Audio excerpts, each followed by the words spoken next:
right, what up, what up? Welcome to the All Grind Sports Show. We're back at you once again, man. I go by the name of JC. I'm here with my wonderful guest / co-host today. Of course, y'all know my guy, Isaiah Anthony, here with me once again. And then my big dog, Dubre, decided to pull back up. Welcome back, sir. We missed you, Dubre. We missed you, boy. Good to be back. Good to be back. Yeah, man. You know, y'all. It's a beautiful day in LA today. You know what I'm saying? But first, we'll I just want to thank y'all for tuning in. Thank y'all for the support. Continue to like, comment, share, subscribe. Just continue to take this as far as we can, man. All right, that being said, man, let's get into it. Here we go.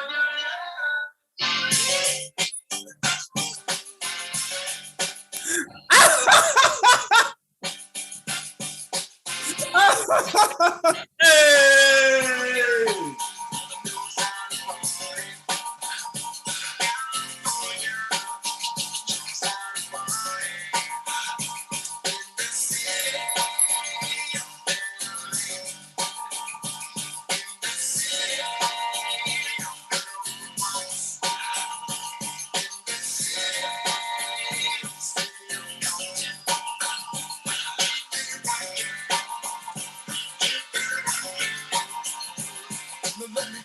Yes, sir.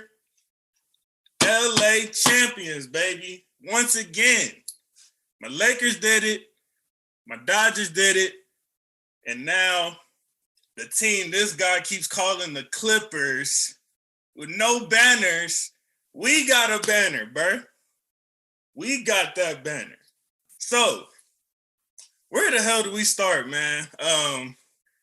Do we start with the game-winning drive that Isaiah said the guy don't trust? Do we start with Cup doing something that nobody has ever done before in NFL history in the Super Bowl? Where we start, man?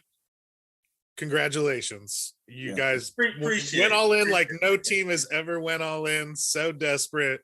No team has ever had to win a Super Bowl as much as that. Congratulations. You did it. Man, you don't get out of here with them backhanded compliments to rain on our spit.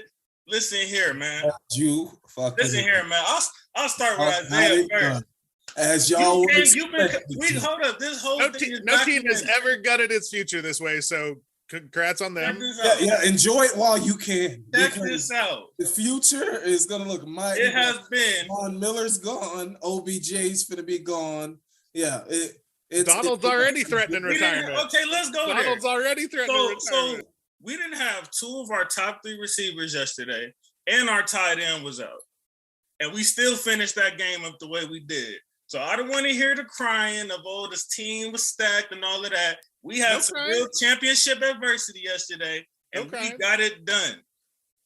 Congratulations. That's I was just saying congrats. Nah, that was a backhand congratulations. But the thing was, we said this early in the playoffs. You guys had to win. Like, that was always the thing with your season is like the Bengals were happy to be there. You guys had to win, and you did. Congrats. You did it. Yeah, it was all worth it. All worth it, baby. At that point, I don't think Burrow was happy to be there. First of all, like 56% of America was rooting for the Bengals. That's first. Yeah, because the underdog. People, when you weren't here last week, but on this exact show last week, the only person that had the Rams was guess who? The boy right here. Well, I would have said we were going to lose. I would have. I don't want to hear that. I would have. I was betting I didn't bet on the Rams. I'm glad I didn't. I mean, even though they won, it just would have been a sweaty one. I just didn't trust it. After Higbee went out, I don't know. But I thought the Rams would win by more. But Joe made plays. Dude. All right, so Dubre been saving you the last couple minutes, trying to hold it off. I'm on you, bro. I'm on you. I'm stepping out. I don't see the trust in Stafford. This man said this like 3-4 weeks straight since this I did. started. I said we got a game-winning drive in the Super Bowl from Stafford. But who won the MVP though? That is a thing to mention. What do you have to say for yourself? It is pretty tough for a quarterback not to win an MVP that plays against Stafford, and he wasn't even in the conversation. He wasn't even top 2. That's a whole nother story. He I'm just said, saying, but I don't see the there's a trust in degree. Stafford. I'm That's pointing what out that he I'm said. the one that's right. You were the extreme saying he was better than Josh Allen, and Isaiah was the one who was saying he was that good. I was right. I was right. I'm out. First of all, that wasn't extreme. That was actually an argument at the time. You saw wrong. that crazy game, 2-minute shootout he had with Mahomes, and that's what solidified it for you was probably as well as the rest of the world. Also the entire season. Yeah, last the season. entire season. The entire last 2 seasons. Allen has all been the football, in that brink. All the football top I've seen of both of them for 3 years. Allen's been in that brink top 5 conversation, but he wasn't like hasn't been solidified in there. Well, Stafford hasn't been in that. He's better than Stafford. He just what you just said. Josh Allen's in the top 5 conversation. Stafford's not. I mean, not really, because people knew that all he needed was a team behind him to be good, but not great. He was good. Stafford wasn't great this year. Do you remember that pass he just threw right to that guy's chest on the wrong team last week? Like, like he wasn't even top 2 for MVP. To be a quarterback and not win MVP, that means like he had a great team. He was better than Goff. All he had to do was be good. He didn't have to be great, and he was good. He was really good. He deserved it. This is the guy who has the most game-winning drives in the NFL since he's been in the NFL, and y'all still can't let it go right now. I mean, y'all still can't let it go. He's had the job for a long time. And now he got the hardware. He got the hardware on his first season, getting away from that god-awful organization. And look what Cup did. Like that season. I said we'll get to that. I'm not taking. Trust me, Cup. Jeff, I got it. Cup is my MVP. Period. I got it. And Aaron Donald and Von Miller. So let me start this off. Firstly, he threw that egregious pick in the first half to whatchamacallit, who's that? Jesse Bates, pointing down it through a terrible interception. I don't understand why he keeps trusting 18 to catch the ball after three playoff games that ball, bro. Like this is just ridiculous. I don't even understand why he was still in the game. He almost lost the game. But that last drive, we also were down one of our top 2 receivers and our number 1 tight end. So I mean, I think he didn't really have much of a choice. Whatever. Anywho, you still had the best receiver in the game this year, Cooper Kupp. So that's one person that they were easily able to start doubling, and that's why he was took out the game pretty much into the 4th quarter. Easily. Now, why did he get open that whole time? In the he did not. He basically didn't touch the ball until that 4th quarter run. I think he had 40 yards, 4 catches, and the touchdown just in that drive alone, or those last 2 series alone. Okay, fine. Yeah, fine. man. Come on. Anyways, I was watching front and center, sir. I was watching front and center too. Anyways, the refs. I'm not talking about just on the Rams side. I'm talking about both sides. Fucking terrible. They missed that call with Ramsey getting face mask on the sideline. With the ref running up the sideline with him. That was just terrible. Earlier in the game, they missed Ramsey's PI. They missed Eli Apple's PI. And it was terrible for the first 3 quarters. Okay, if you're going to let them play, let them play. That whole last drive with them blowing the whistle constantly was bullshit. There was only one play on that. No, hold on. Where you can't even argue that it wasn't. The Logan Wilson play was the worst call. But that second one, he for sure was grabbing his jersey. I don't know what that was watching. This is very true. I'm not disagreeing that. But if you're going to let them play the whole fucking game. Don't wait till the last drive I'm not saying that they necessarily needed those calls, but when those calls, now we're going to make those calls. The whole game. But it's just funny that there's so much more uproar over that one than over the Bengals even having a touchdown that probably wouldn't have put them up to begin with. No, I agree. That whole 70-yard touchdown off of that. That call was the most egregious missed call. And that's why I felt like that Logan Wilson call at the 3-yard line, 4-yard, whatever, when he was covering Kupp and they called holding. I felt like that was a makeup call type of thing. That call. And I was like, that call, bro, that was perfect coverage in my opinion. Was he touching him a little bit? Yeah, but he damn sure wasn't holding. Like, come on now. Yeah, no, I live in myself. That one was a little arguable, but like I said, that Eli Apple in the corner, yeah, that was PI. That was definitely PI. But like I said, they missed the call where Eli Apple was holding whose hand was that? I think it was Van Jefferson or Henderson when he was running up the sideline to make a catch and his back was turned. He was holding his hand clearly. The ref is sitting right there and doesn't make the call. And I'm just like, if you're going to let them play the whole game. That was just my only issue. I got You guys haven't brought up the biggest one, actually. There was a missed call. The false start on the biggest throw that Stafford made. Rams false started. Yeah, it was yeah, obvious I was just about to get that too. It was an obvious false start in the moment, and their game-winning play should have been flagged easily, but, you know. I mean, I probably got to look at that one again. I think I did see something on Twitter saying that something was a false start, but they called another false start on him earlier that wasn't even a false start. So even if it just sucks that it was like the biggest play of the game. It was like the Cooper catch. I think like it's a false start. One of those big plays. If it isn't the Cooper catch, it's one that gets him to the line. It's you know.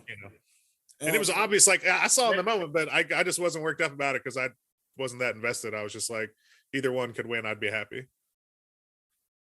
Yeah, I mean, I didn't really care that much. But if I was in it, the refereeing was awful, like you said. I mean, it got especially in the fourth. Like the early ones, I just felt like it was going both ways. It's tough and what you can review and what you can't. But then like the face mask happened so fast and at such a weird angle. It's like it wasn't that typical of like what you see. I could see missing it. Them commentators was going crazy about that play. That was a huge miss. That wasn't like something to downplay. Like, oh no, it happened so fast. Like, no, they literally got a whole 7 points off of that. Well, no, I'm just saying I could understand why like a ref would like miss it. I'd be like, you know. And then it sucks because you can't challenge a non-call. So that was the thing. Yeah, that was the thing. It's like they can't say, and also you can't even do pass interference these days. You used to be able to. You can't even. No, I thought they changed that after our game. Yeah, they changed it and then they changed it back after 1 year. Yeah, you can't. Yeah, you can't challenge pass interference anymore. It's just if it happens, it happens. What was the point of that? Yeah, because they just too much stoppage. Yeah, and then they just didn't want to. They didn't want to make any more calls. Like they're like, we just got to let some of these go. Yeah, the NFL hates admitting when they're wrong. In reality, like, well, it's also like a terrible like to ref game. Like even like spotting the ball is such a casual thing. We all just like act like it's cool. It's just like old guys eyeing it, and then like wherever they decide to put it is sometimes like half foot off, and like sometimes that's the difference in a game. And we all just sort of like agree with it, even though like every down is like so inexact. And then when it comes down like to slow-mo and we want to be like, ooh, the inches, like the centimeters of his toe being in it, it's like this whole game was messy. Like it's a messy game. Like it's not that clean. Agreed. I will definitely say more than anything, Joe Burrow's line failed him. Amazingly failed him. Like all year, baby. like that I mean, I knew it was definitely gonna be a factor, but holy crap, we got sacked 7-8 times. Like he got the record. No one's ever taken more sacks ever in the playoffs. That was it. That was the record. Record right there. Hold up. Before we get into that though, we're gonna talk about the MVP real quick. So Jerry Rice was the only receiver in NFL history to win Offensive Player of the Year. I think it was what was it? Offensive Player of the Year, Super Bowl MVP, and the Triple Crown, right? But those three things he did throughout his career, and Cooper Kupp just did that in one season. So he just accomplished something again, like Dubray was saying a few weeks ago, that a receiver has never done. And it's like, if you're not going to give MVP to that as a receiver, what would it take? I mean, that's what I was saying. Like, because I totally get the Aaron Donald argument, and like, but that's the thing is Aaron Donald is going to get his all-time love. Like he's, like it's a two-way game. Like everyone knows Cooper Kupp doesn't play defense, same way Donald doesn't play like offense. Like Donald's going to be considered like a top 3 defense player all time. Like we said, like Cooper Kupp was in the conversation for MVP. He was my pick because of how he stood out to like finish the deal, like front to back. Like you said, he did the Jerry Rice insane career achievement in one season. Like even if he didn't have like the greatest game, and he still scored 2 touchdowns. So that's why I'm like, he totally deserved it to me. I'm like, there was tough scoring and they knew it was going. And he was by himself. That's what I'm saying. Like all the receivers are gone. It's like, they know they're going to Kupp, and he's still like, when it came and they still forced it into him, and he still made plays. So yeah. And then he did the running thing. I mean, yeah, like it would have been perfect. Right. That big fourth down. Yep. Yeah. That big fourth down. So it's like, that was definitely for the whole season, but he deserved the game too. Like, I mean, I get the Donald argument if you want to say he was slightly more valuable, but it's like, you got to give something Kupp, like after what he did to not get like, the even close to MVP, and we gave it to Aaron Rodgers for that season, like his growth season. It just was like Coop's got to get something, and I'm happy he got it. You know, like I said, Donald's gonna get all the credit in the world. He's gonna get all that. Like I don't think Cup would have got credit. That's also the GOAT. That it was so fitting for him to seal the deal like that. But you know, we'll talk about him a little later too. So back to your boy Burrow. So he had, I guess, in that Super Bowl, it was the most a QB has ever been sacked in a Super Bowl. And then 2 games ago, I think that was the most times that anybody has been sacked. Period. I think he was on that one game. So when the playoffs started, it was the most sacks in a win.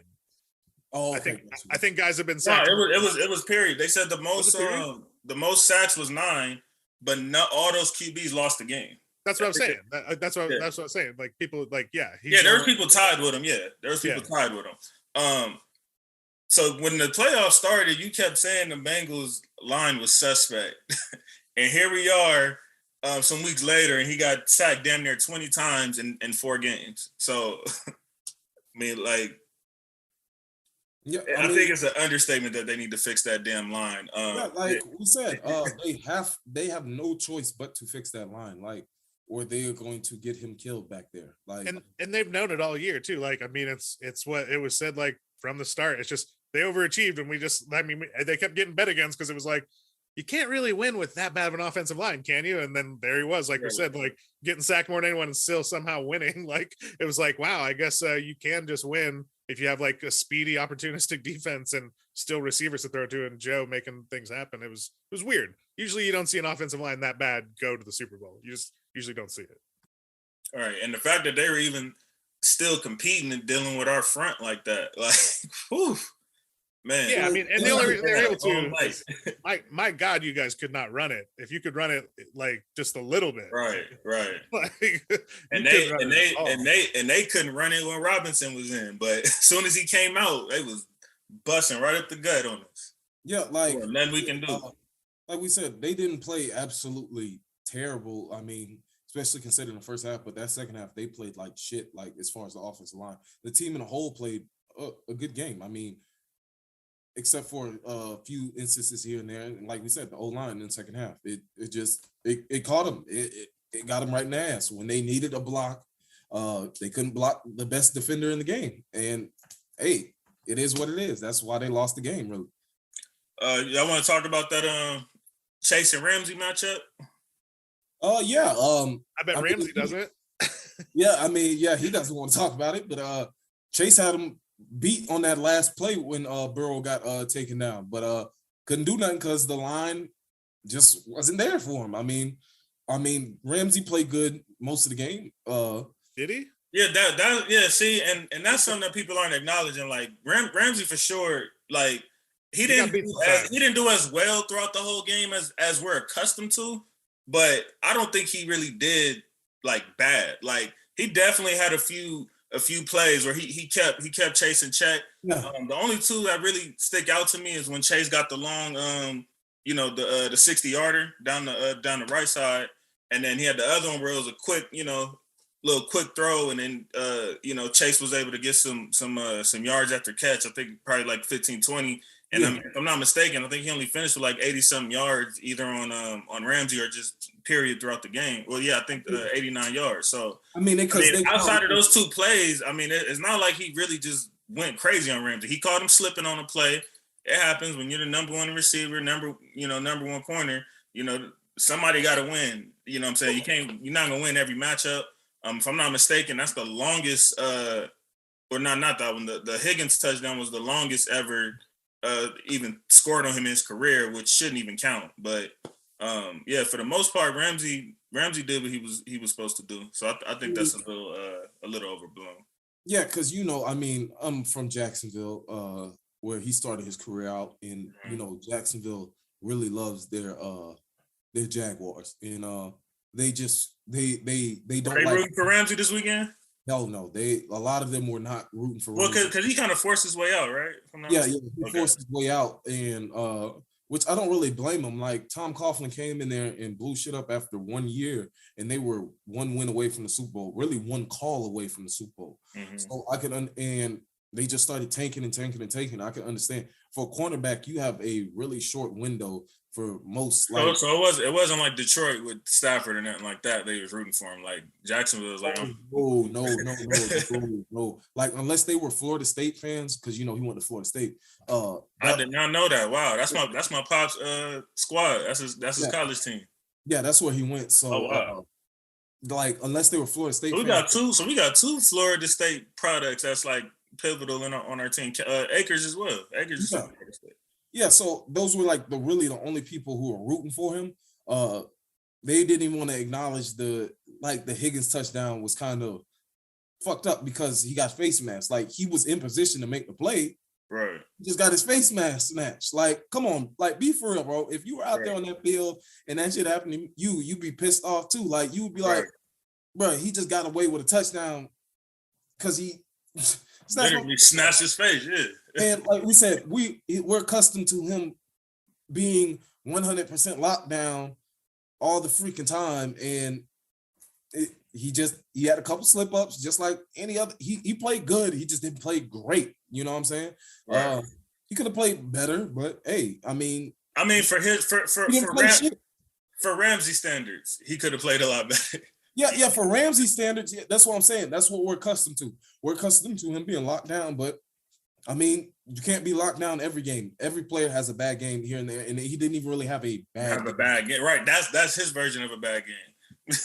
Yeah, but they were not pleased that Ramsey got him a Super Bowl.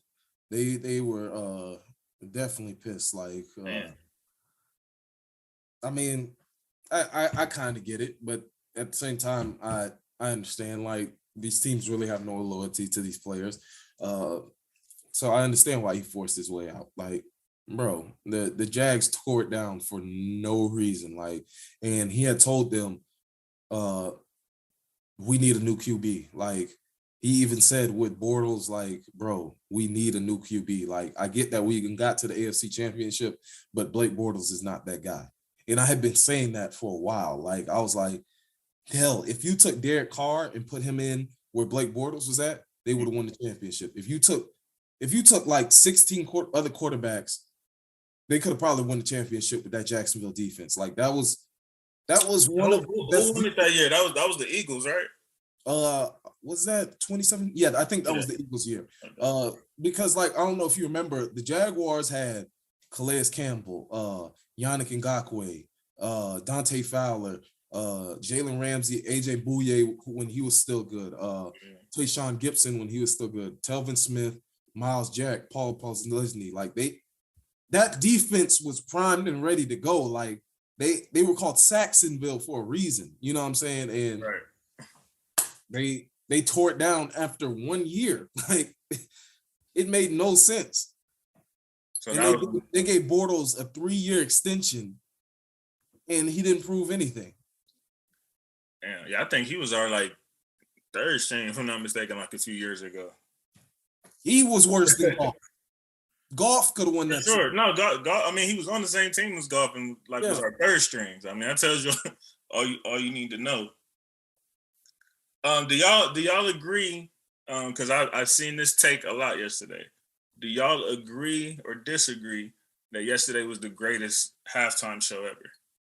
No. Disagree. All right.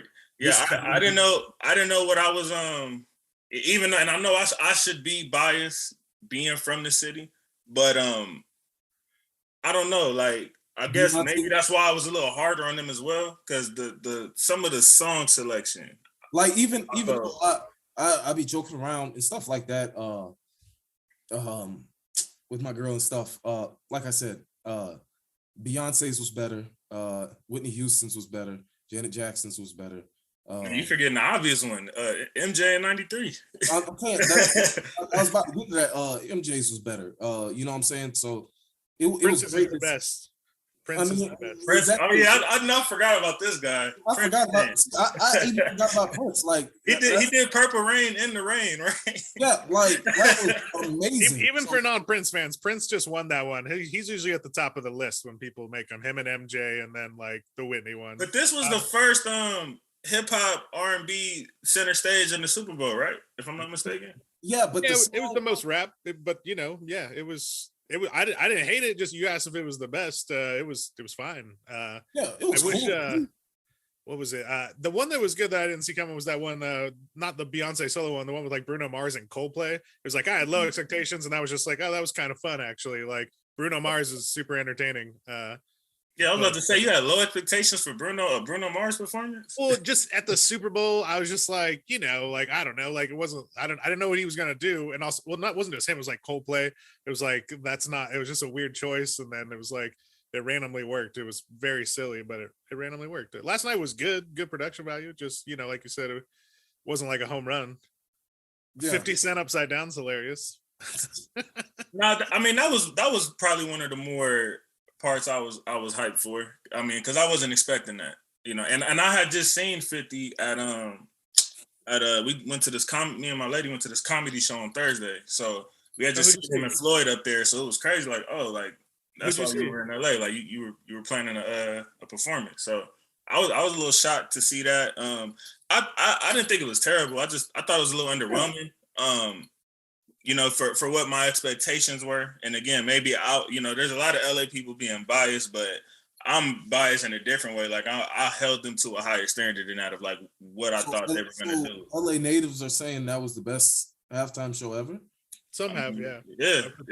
I mean, all down my timeline, I've seen a lot of greatest halftime show ever. I've seen the extremes, big surprise there, America. I've seen people also being like the worst, like obviously like the racists came out like hard. Oh, well, yeah. I mean, but the reason I don't count those is because I seen that before the show even started. Like, for sure.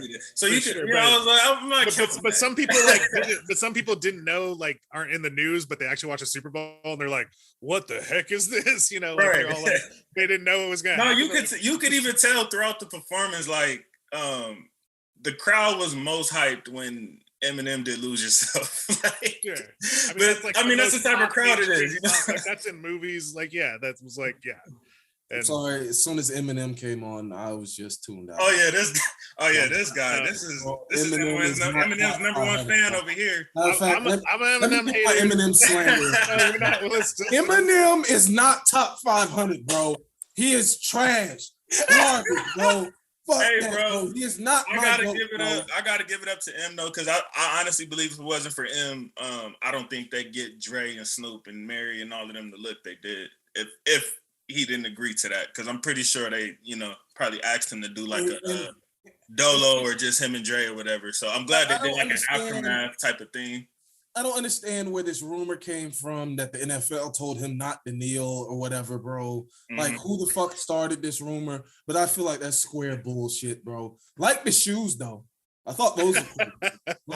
The rumor that sounded true was they said they told Snoop not to wear a flag out the left pocket, so he wore a whole exactly blue bandana outfit.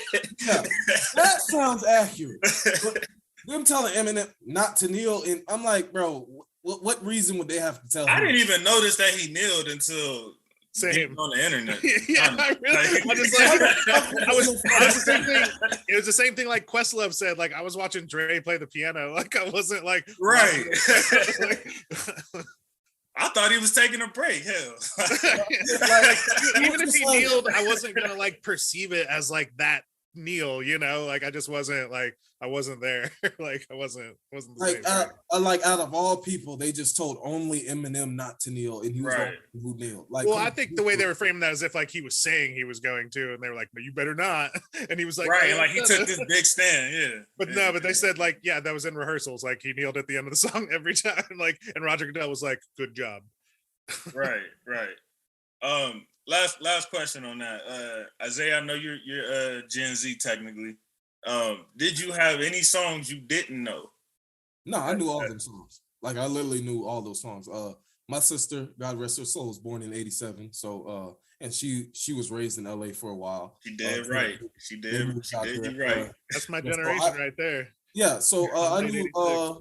what they played. What all did they play? Gosh, none but a G3. Yeah, I knew that. That was easy. Next episode. Yeah, next episode. Forgot about Dre for a second. Forgot about Dre. Yeah, I knew that. You got everybody know in the club. 5-year-olds know in the club. Yeah, you better know. You got No More Drama from Mary. And your mama probably played that. What else did Mary do? I thought her set was a little underwhelming. I thought she could have did way better songs than that. It just didn't really flow all together for me. I understand Public Affair. That one was lit. But her second selection, like, you know, No More Drama is kind of like sad. Like, you had a Super Bowl. Like, you're supposed to do your lit stuff. Kendrick's performance was amazing. Yeah, I got hyped for that. You know his songs. That was my favorite part, but it did seem like he was like a separate, like, all right, here's like the little mini Kendrick production, and then it would, like, you know, move. I don't know how much he fit, even though he totally fit. He's Compton as fuck, but like, it just was, you know, it kind of, to me, was more like Dre and all his like creations having like 50 of Eminem there. It's like all the things that Dre did. Mine is Mary J, but yeah, but she was like just like the female like R&B, like they try to link up, but it felt like Kendrick was like, I'm also repping LA, and I'm like cool with them, but I'm like not, I'm my own thing. Right. It felt like they put Kendrick in there for, like you said, Gen Z. Like exactly, they're like, who's our young hook? He was the young hook, which is funny because like he's old to the young kids, right? But like young for the Super Bowl, like you know, that's how it is. I ain't gonna lie, I was gonna be mad because I thought they were about to give Anderson .Paak like a full set, and I was like, I do not want to see that. Right? I seen his name before I even seen him, and I was like, man, if they give that man a set right now, like I know he's under Dre, but he's still, I don't know, he's different, like.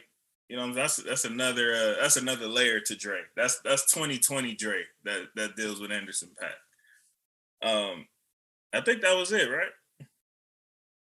Yeah, Eminem did his songs. I ain't gotta ask you how you feel about Eminem songs. Yeah, I thought they were fine. Like, you know, like the I mean, as a person, I'm talking about this guy, man. I know. I'm just saying. I'm saying as a person he did a whole rant on my other podcast about Eminem that still reigns to this day. Bitch.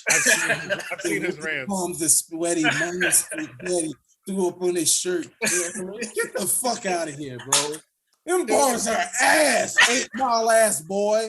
Man, get out of here, bro. I'm slandering Eminem any chance I get, bro. It was all right. It was all right.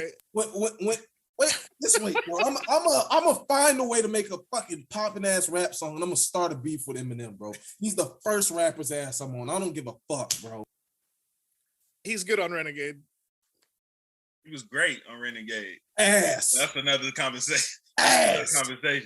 That's probably the only person, one of the only people I think that actually killed Jay off the top of my head. I have to think a little longer. But as far as like on his song.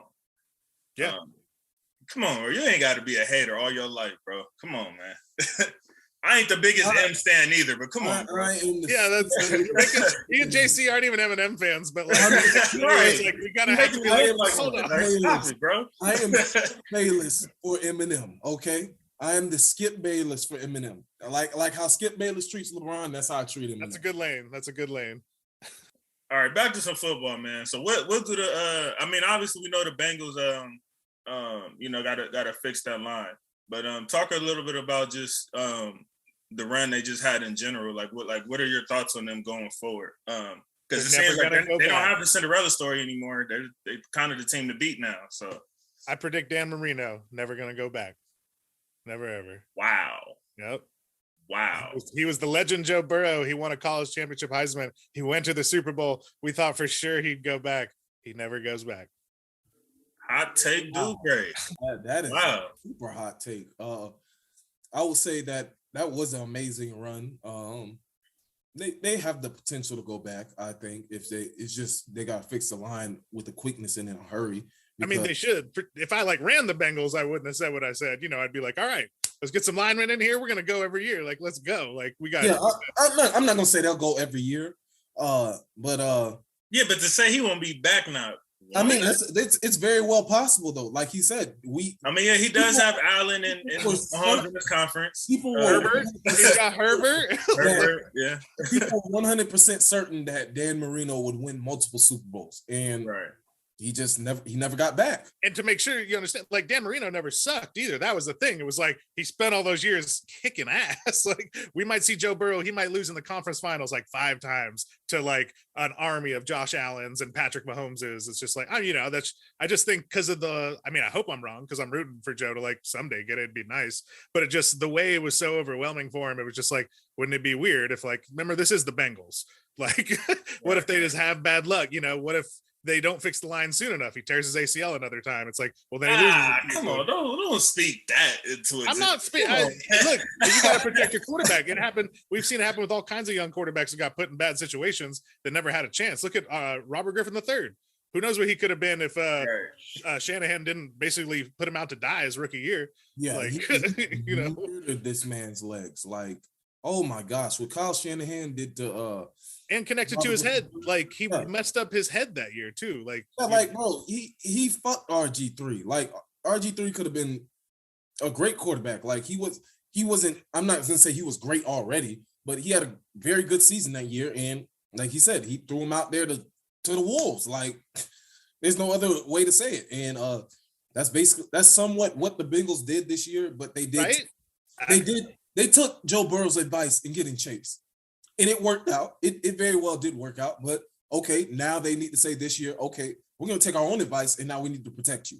Well, I mean, and remember, before they did take Chase, like they did lose a season to him getting tackled because they couldn't protect him. And they were saying his whole rookie year, we were all like, he looks pretty good, but my God, he doesn't have time, and I hope he doesn't get hurt. And then, sure enough, he got hurt by the end of the season. So it's like they've been doing malpractice already. We all hope he fixes it. I'm just saying, even if they become contenders, you can be a contender for years and not get back to the Super Bowl. It just might not happen.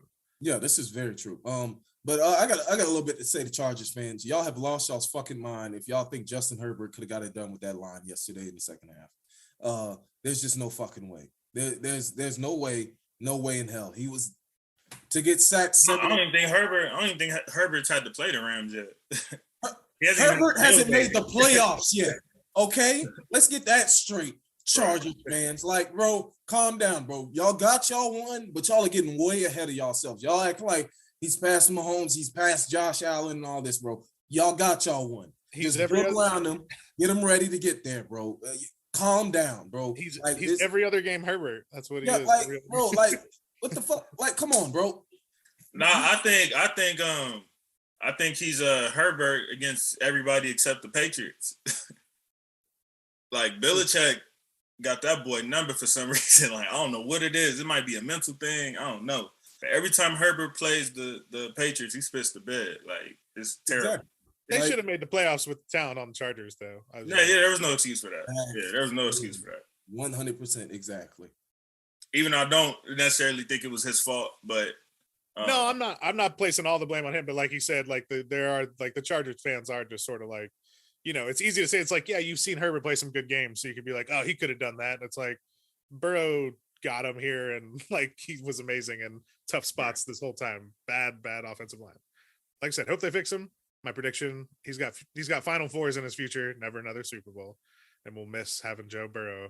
I mean, if you think about it, even Rodgers only went once. You know what I'm saying? Even though he got it done, like he only went one time. Did he go twice? Did he? No, he only went once. He hasn't been back since. Yeah, so there you go. Exactly.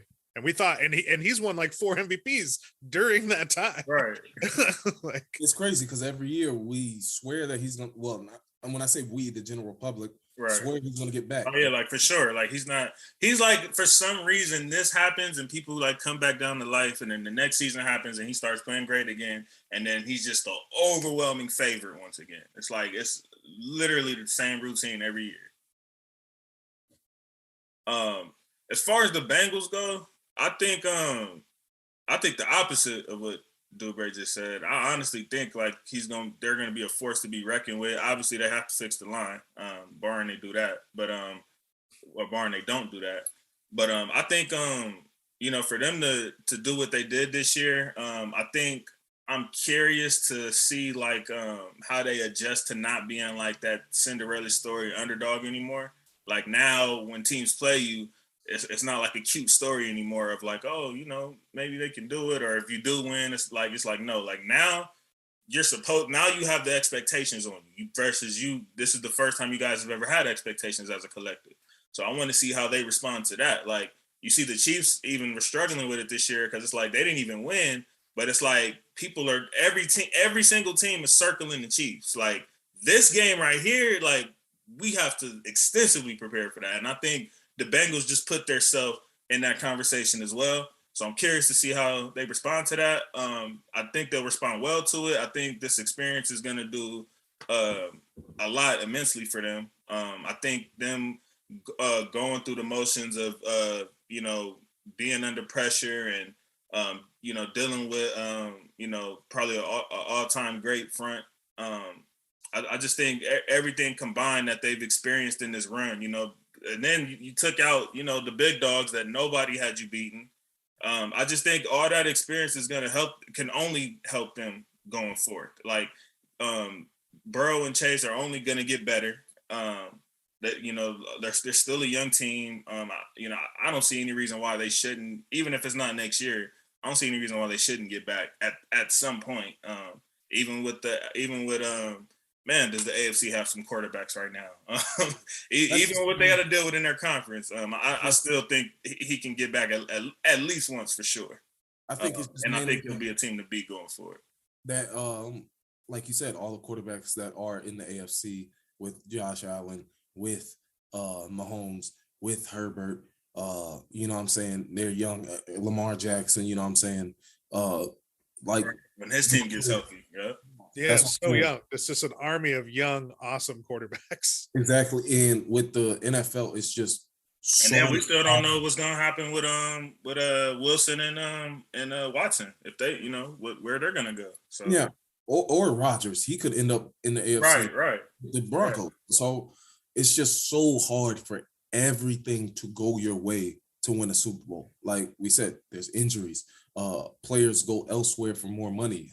Right. Yeah, I think if I'm not mistaken, I think Higgins has a contract coming up that he's going to have to talk to them about. So, yeah, so he's going to want to get paid. You know, he had a touchdown in the Super Bowl. So yeah, I mean, he's going to bring up and everything. He's going to bring up. Was that the Chiefs game that he played really well? Yeah.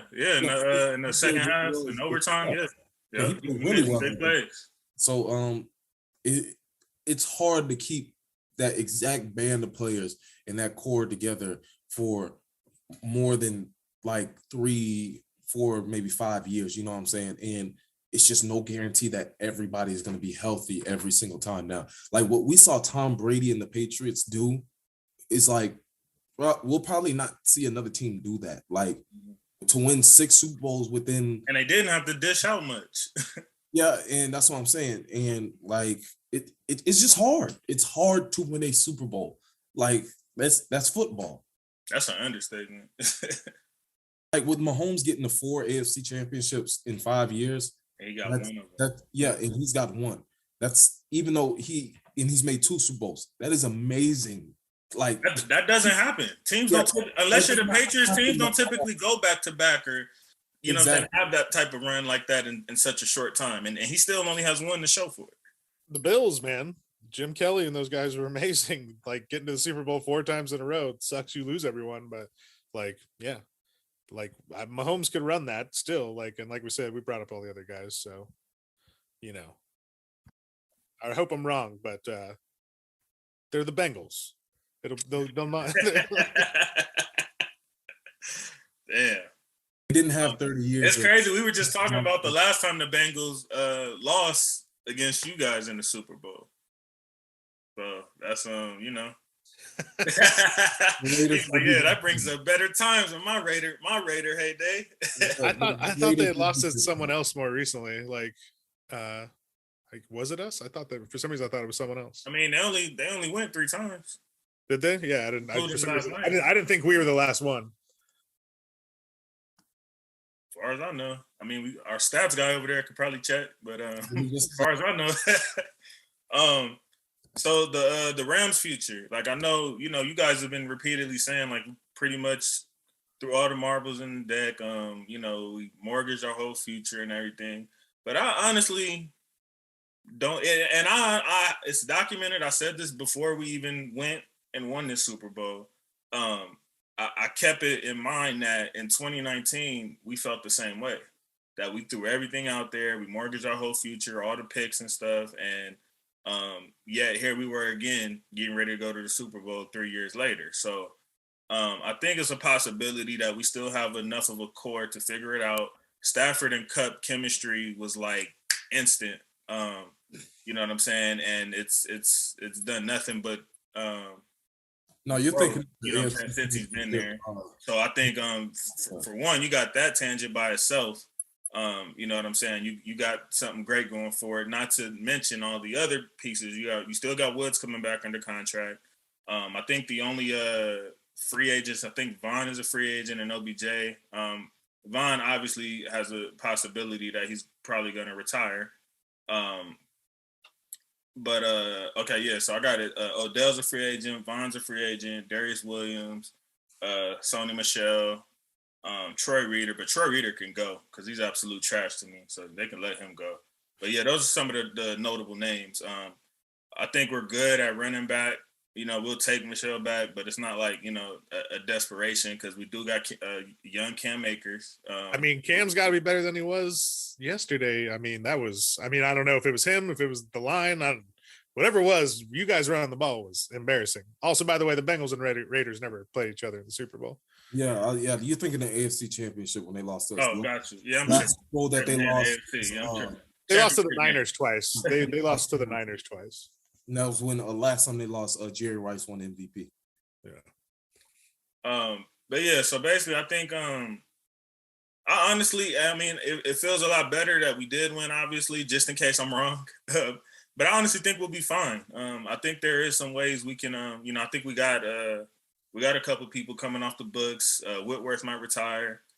So I think it's possible we can make it work to at least bring OBJ back. And I don't know what we were about to talk about this. I don't know what AD's doing.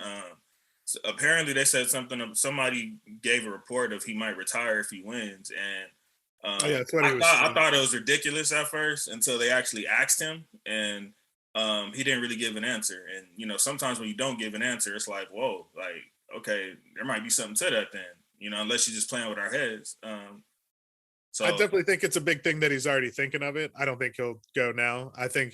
I definitely think, I mean, you know, they didn't trade like this wasn't like the last gasp of air, like type team. Like they're definitely supposed to win it. Supposed to be contenders for the next few years. So, you know, like I said, you got to go get another one now.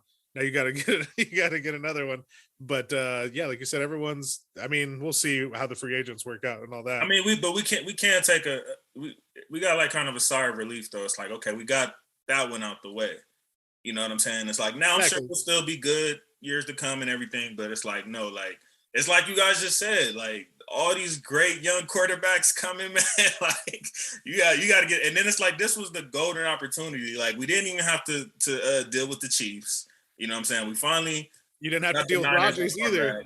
You got to dodge Rodgers. Yeah. You know what I'm saying? Even though I know it sounds crazy to say because the Bengals beat the Chiefs, but I mean, I don't think there's anybody in the NFL who would rather see the Chiefs than the Bengals. Like, you know what I'm saying? Especially with a front like what we have with the matchup. Like, I'm pretty sure that matchup was a lot more favorable. So we didn't have to see the Chiefs, even though I think we would have won anyway. But you know, it was like there was no excuse for losing that. Burrow and them, they'll be fine. They got plenty of time to figure it out and get back. He's gonna probably be a great QB the next 10, 15 years minimum. There was no excuse for even when they were talking about how they lost, like it's like you said, they seemed like they were just happy to be there. So we got that out the way, you know, and yeah, just going forward. And like I said, I don't know what AD's gonna do. I have no issue at all if he walks away now. I'm just glad we got him one, you know what I'm saying, before he did decide to walk away from it. And it's not like too crazy to think of you know, of a defensive player retiring in his prime. We've seen it with Patrick Willis and Lukey from you know, Carolina.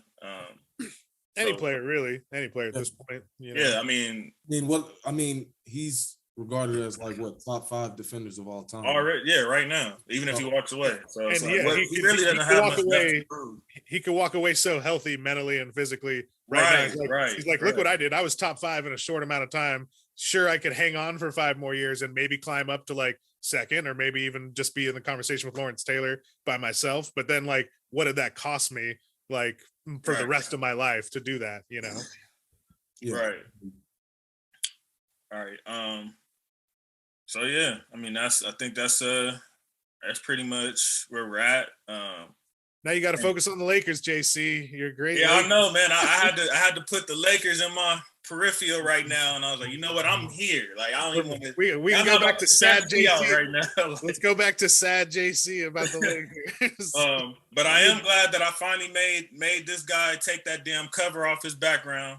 I've been begging him for 2 weeks to take that spit down. It's finally gone. I don't have to hear that Joe Shiesty spit at least for another. It's still Joe Shiesty. 7 months. It's still Joe Shiesty over here, man. He put, don't lie. He put a little bit. No, that kid is special, man. Like, I think the biggest thing I'm impressed with him about is how poised he is so young. Like, I don't see him get too high. I don't see him get too low. Like, I don't see him panic. I don't see him doing too much celebrating. Like, he's very even keel, and that's like a dangerous kind of player, coaches that are like that. Like, that's just a dangerous mindset to have, man. And that's something to be said again for somebody who's so young. There's a thing that Drew Brees used to talk about is like percentage of the quarterback stuff that like actually matters or whatever. And he'd always surprise people. He'd be like such a small percentage of it was like ability, like 15% or something. He was like, the majority of quarterback is actually just all BS, basically, like just how you carry yourself, how much guys believe in you, whether or not it's true. That's why you'll hear guys are like, I'll run through the wall for that guy, and you like look at the numbers, like he's not that good, but it's like, what are you watching? Because it's like what Debo did for Garoppolo. Yeah, it's like it's because exactly. Garoppolo is one of those guys that exceeds it. All that BS stuff that actually ultimately matters in NFL locker rooms. And like Joe is like obviously one of those guys that like at a young age is like already a master of like everyone believes in that guy that plays next to him, like plays with him. They're like, we all believe in that guy. You guys say Derek Carr is kind of like that. He's not bad. And he has the ability. That's the thing is like Joe is the guy that is elite at that, like the way like the greats were, like Drew Brees and Tom Brady, Peyton Manning, those guys that carry yourself. But he also has like those elite skills, like, you know, other guys too. Like Peyton Manning was a both guy, you know, it's like the guy was like a 6'5" monster, and then also like everyone just believed in him, like, you know, as a guy. You know, it took Tom Brady a little bit to get there, but once he got there, he was unassailable, you know, right, as a locker room leader. Like he didn't come out like as a rookie being like, this is how it's done, Drew Bledsoe. Right. Anyways, we were just talking about Joe. Joe has like that maximum stuff of like, even if you throw out like how good he is as like a physical specimen, he has all that BS, as they say, like that QB, just everyone believes in him. He has that locker room. So I wish them well.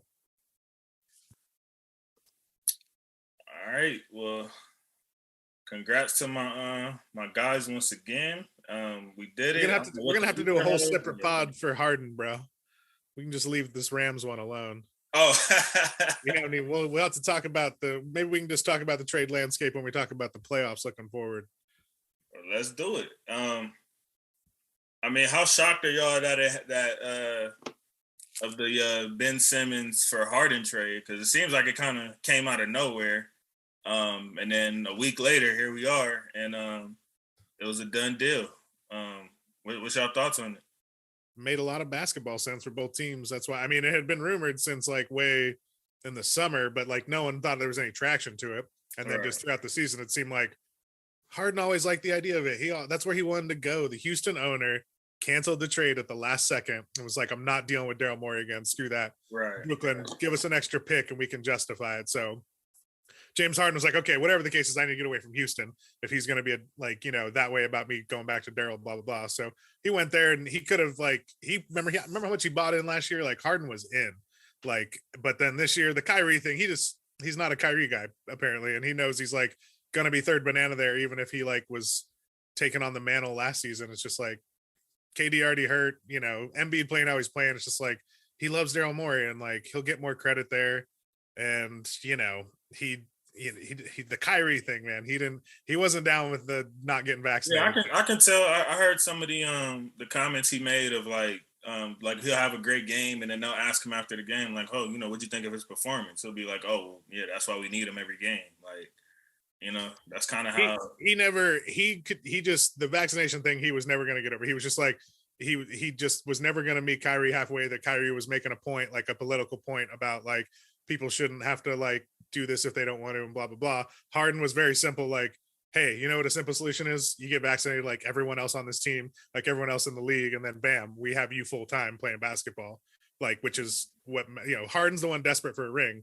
KD and Kyrie got theirs, like they want to win on their own terms. Right. Harden's like any means necessary. And that's why he went to go play with Joel Embiid, who's also a guy that's like any means necessary right now. Got to get it. All right. I even though I love it as far as like bringing parity back in the league for one.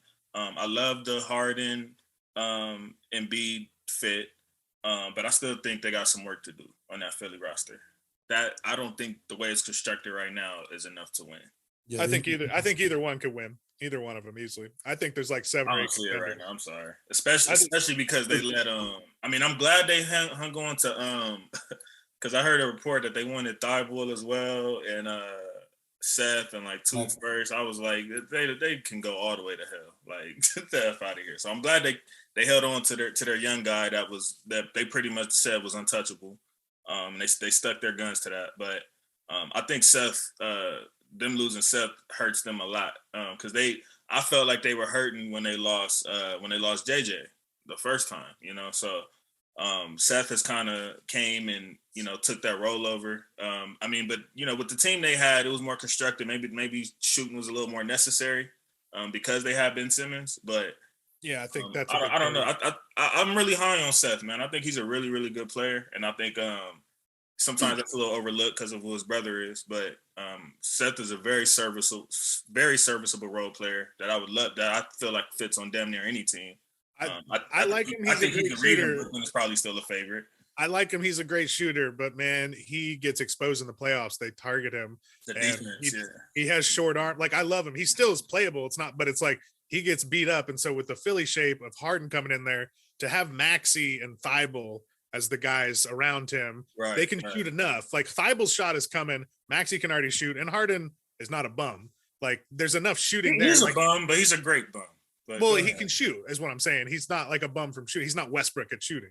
Like, so there's enough shooting between the three of them. He is in the playoffs. And they're also in the playoffs. He is. But go ahead. They're not having to fit next to Ben Simmons anymore. So like all their shooting is like better. Like, and there's not that desperate need for Curry to be that knocked down. Like, and again, the defense, he gets exposed. And with Embiid, you should have like this crazy elite defense. And now with like Embiid, Thibault, and Maxey is like a good 3-headed like monster of a defense. Right. Like. I'm scared if Harden plays the way we know he can play. Philly should still be a favorite. They still should be a contender. The problem is, Harden proves us right every single time you put an NBA playoff logo on that floor. He turns into Corey Brewer. How many times are we gonna let him get away with choking in the playoffs? Right. Like, he plays so great, and he's not even playing as great as he usually does this year. But he plays so great, historically great, throughout the regular season. And then the playoffs come, and I don't even know who this player is.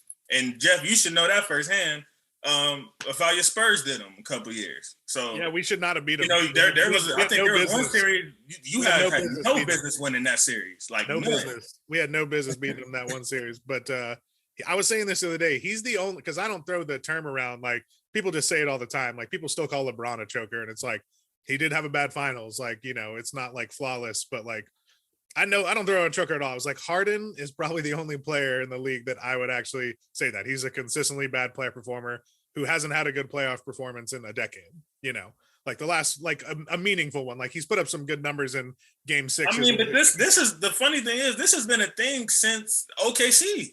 Like, remember in the finals, he didn't play good. Everybody was like, what happened to Harden? And he was a 6-man back then, and people were saying that. I disagree. He did great against you guys the series before that. But in that final series, he was bad. That's why I always was like, he was a 6-man. He didn't have a lot of opportunity. I always thought it was overrated how bad he played in the finals. He was good that year. He didn't have the touches, but everything he's done after that as a number one guy when he's been favored and not a six man and he's had the ball, like he's not played well and his teammates have played better. Like Chris Paul was the guy when they were playing and they went down when Chris Paul went down. Like that was that. Like there's no reason they should have lost to the Warriors in my eyes that year.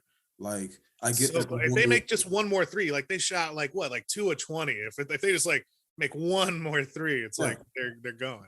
But it's just like my thing is like as Harden at that point, you have to take over and you're the guy. I get that CP3's down, but you are the guy, and we need you to take over the game and win one of these games. Like he's had so many chances. Like I would do the same thing because people started calling Giannis a choker for like the last 2 playoff runs, and I'm just like, I just feel like you didn't watch it. It's just like he looked bad in some spots. It's like he's still dominating in a lot of different ways. Like he kind of shot bad, or like he didn't do good against Bam or something. It's like I'd never called him a choker. Like Simmons is on the list, obviously now after what he did last year, but he's also young. If Giannis would have lost last year to Atlanta, like he was about to, I think he probably would have. And I would have finally for sure. I would have finally been like, I understand some of that, but just his play never actually backed up the narrative to me. Miami knew how to guard him. Well, Toronto figured out a way to guard him first, and then Miami did the same exact thing the next year. And I mean, it looked like, oh wow, like he is human. There is a way to stop him. And then he got better. That wall spit didn't work no more last year. then he got better. He broke that wall. But that's what I'm saying. Is Harden is like Harden has been that underwhelming in the playoffs for a literal decade to be like, right? Yeah, I don't know. He's never. He just show me one game where it was like, this is an important game and play well. He has like some crazy stat of like he has 4 or 5 games shooting 2 of 11 or something like that. like he does, for some reason he always shoots 2 of 11 in these big games. Like, and to have multiple of those games and make it be like the numbers like 4, 5, 6 games where he shot 2 of 11 in big playoff games is weird. And he's, give us one 40-point game, give us one 50-point game, like in a big spot, like even just play normal. It's always weird watching him. You put NBA playoffs on that floor for him, he turned into Yogi Ferrell, boy. I don't know what that's about, but I don't want to hear about no LeBron choking stuff right now when he just missed those free throws the other night to lose us the Warrior game. We was up 6 with like 2-3 minutes left. Never been a big free throw defending of that right now. Well, hey, I just said this is the most contenders I've seen since 2011. I thought there was 8 teams that could win it. Right now I'm at 7, and I could be talked into 8 or 9 here because I'm not even including the Grizzlies yet. If they keep this pace through April, I'm definitely including them. But of those teams, all these contenders, a team with LeBron James and Anthony Davis is not one of them. Not one of them at all. Yeah, I mean, I'm so disappointed in this Lakers team, bro. Like, there's nothing more disappointing. Oh, and we didn't make it for me to watch you guys suffer. Amazing. Yeah, I'm sure it is. I mean, but you've been dealing with it since Kawhi left, so I'm sure. No, big difference. I've had DeJounte Murray. I've been enjoying the hell. I love Murray. I have nothing bad to say about my guy. I love my guy, man. I would give up the whole everybody but LeBron and AD for DeJounte Murray at this. I would give up AD for DeJounte Murray if I was you. I mean, okay, chill, bro. It's his age. Chill, bro. It's his age. Chill, bro. It's his age. Chill, I'm thinking at this point, chill, like bro. right now, bro, I'm thinking about it because like AD's not playing. If it meant you could get off Westbrook, would you do it, JC? You can get rid of Westbrook in a heartbeat. Because you got somebody who's putting up the same. I mean, also AD. Like, get off Westbrook and it costs you AD, but you get DeJounte Murray. Yes. If y'all throw in Keldon Johnson. Hell no, you don't. That We're already putting away too much. We already wouldn't do it. We already wouldn't do it. No deal, sir. Well, I mean, it doesn't matter because like Pop is never trading DeJounte, like unless DeJounte wants to. So I mean, that's very simple. Yeah, it's just so disappointing to see AD playing the way he is now when he was compared to the likes of Tim Duncan and things like that, and he was supposed to be what Giannis is right now. Man, remember Giannis stuffing him at the beginning of the game the other night when Giannis did him dirty like that? That was amazing. That was Isaiah, I've been a huge AD fan. Like I said, before it was even popular to put him in top 5 lists and all of that. But I was done with the Tim Duncan conversation when we played Houston in the bubble and they didn't have a single player on that team that was taller than 6'7", and I'm watching this guy on the 3-point line every single play. Like, the fact that you had nobody taller than 6'7", and you didn't average that number that Shaq always throws out there of like 30 and 15, that if there was ever a series to do that, that was the series to do that. And that was when I seen that AD was a little soft. The fact that you wasn't in there banging down with them and allowing them to guard you and bailing them out and keeping you on the 3-point line. I said that Tim, I don't ever want to hear that Tim Duncan conversation again. Ever. I remember you complaining about it. Knows I don't even mess with Duncan like that. But I said that conversation was over back then, and we won that year. And I remember that series. You saying it then, like you were in the moment, like you hated how he was playing then. But right.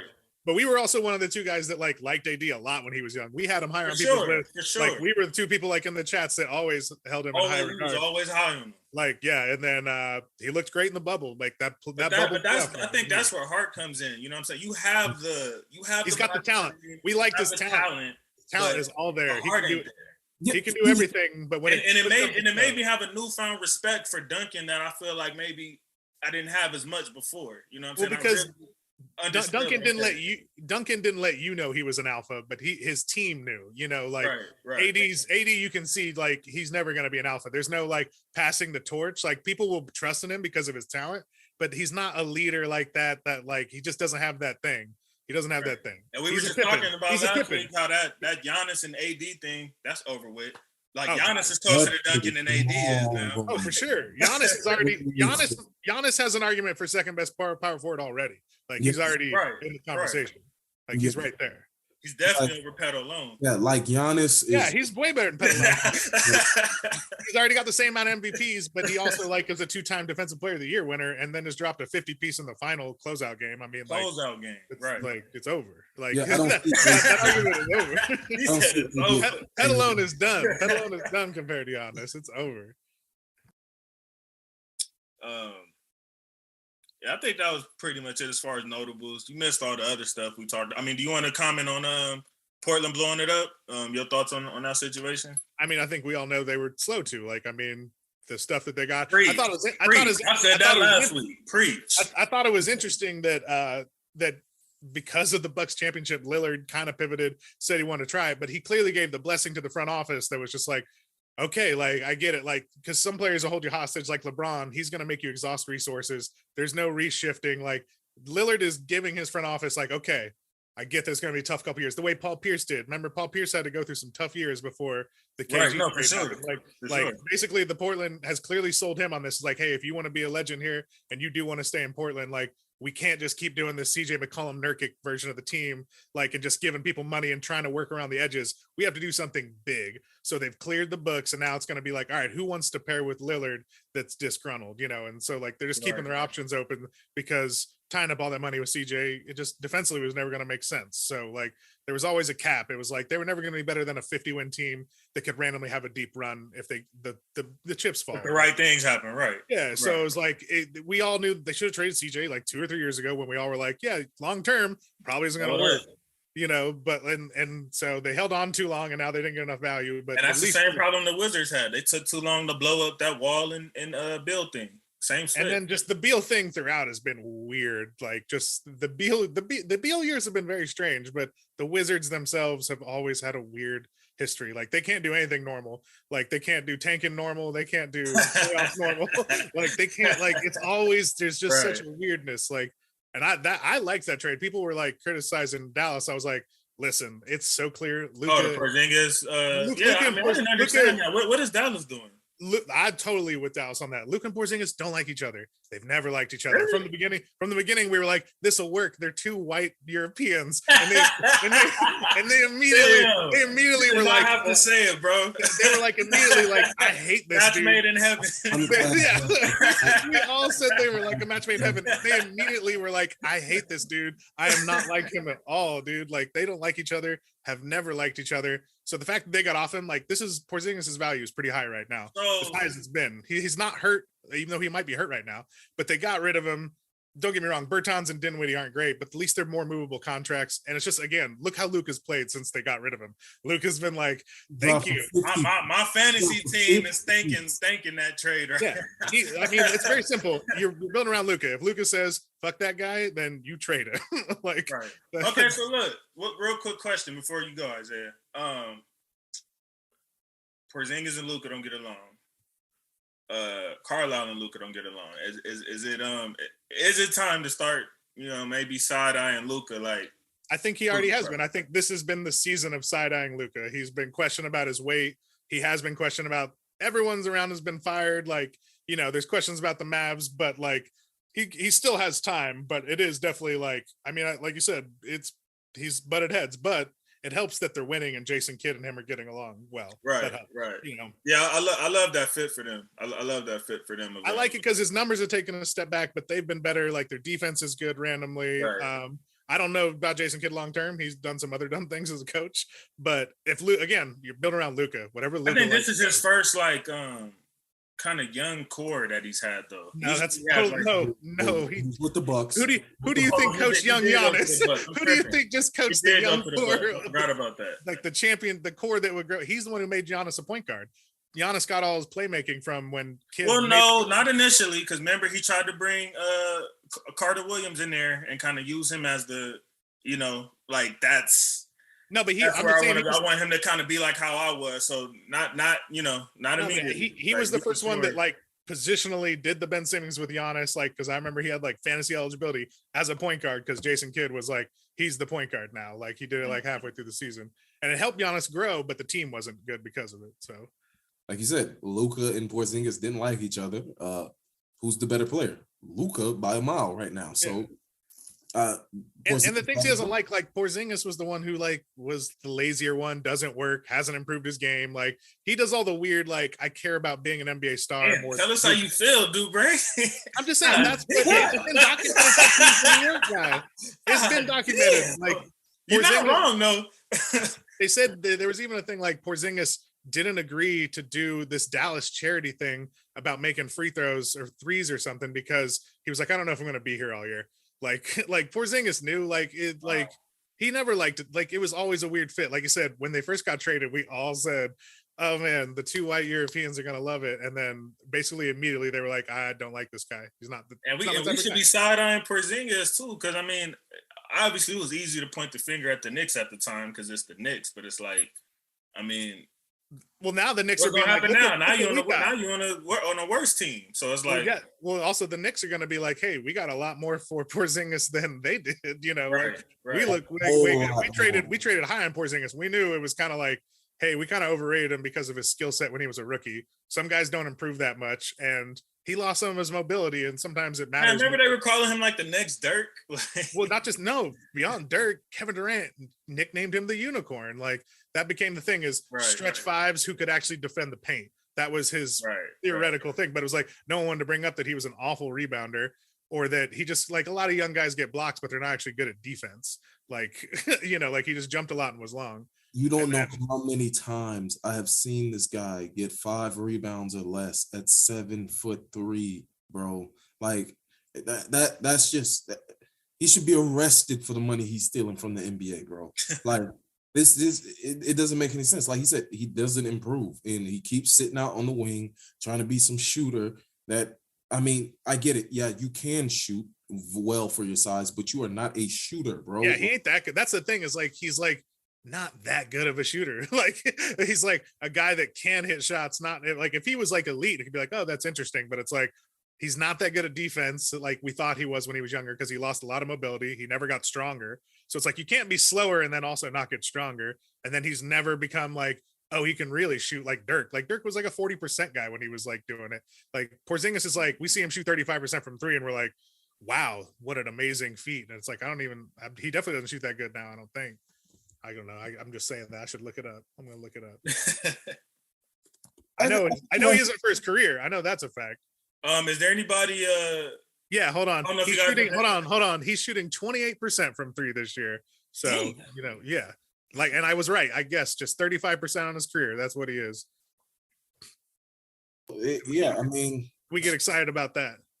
That's average. Like that's literally average for a shooter. You know what I'm saying? So, like I mean, Draymond Green shoots 31%, so he's a slightly better shooter than Draymond.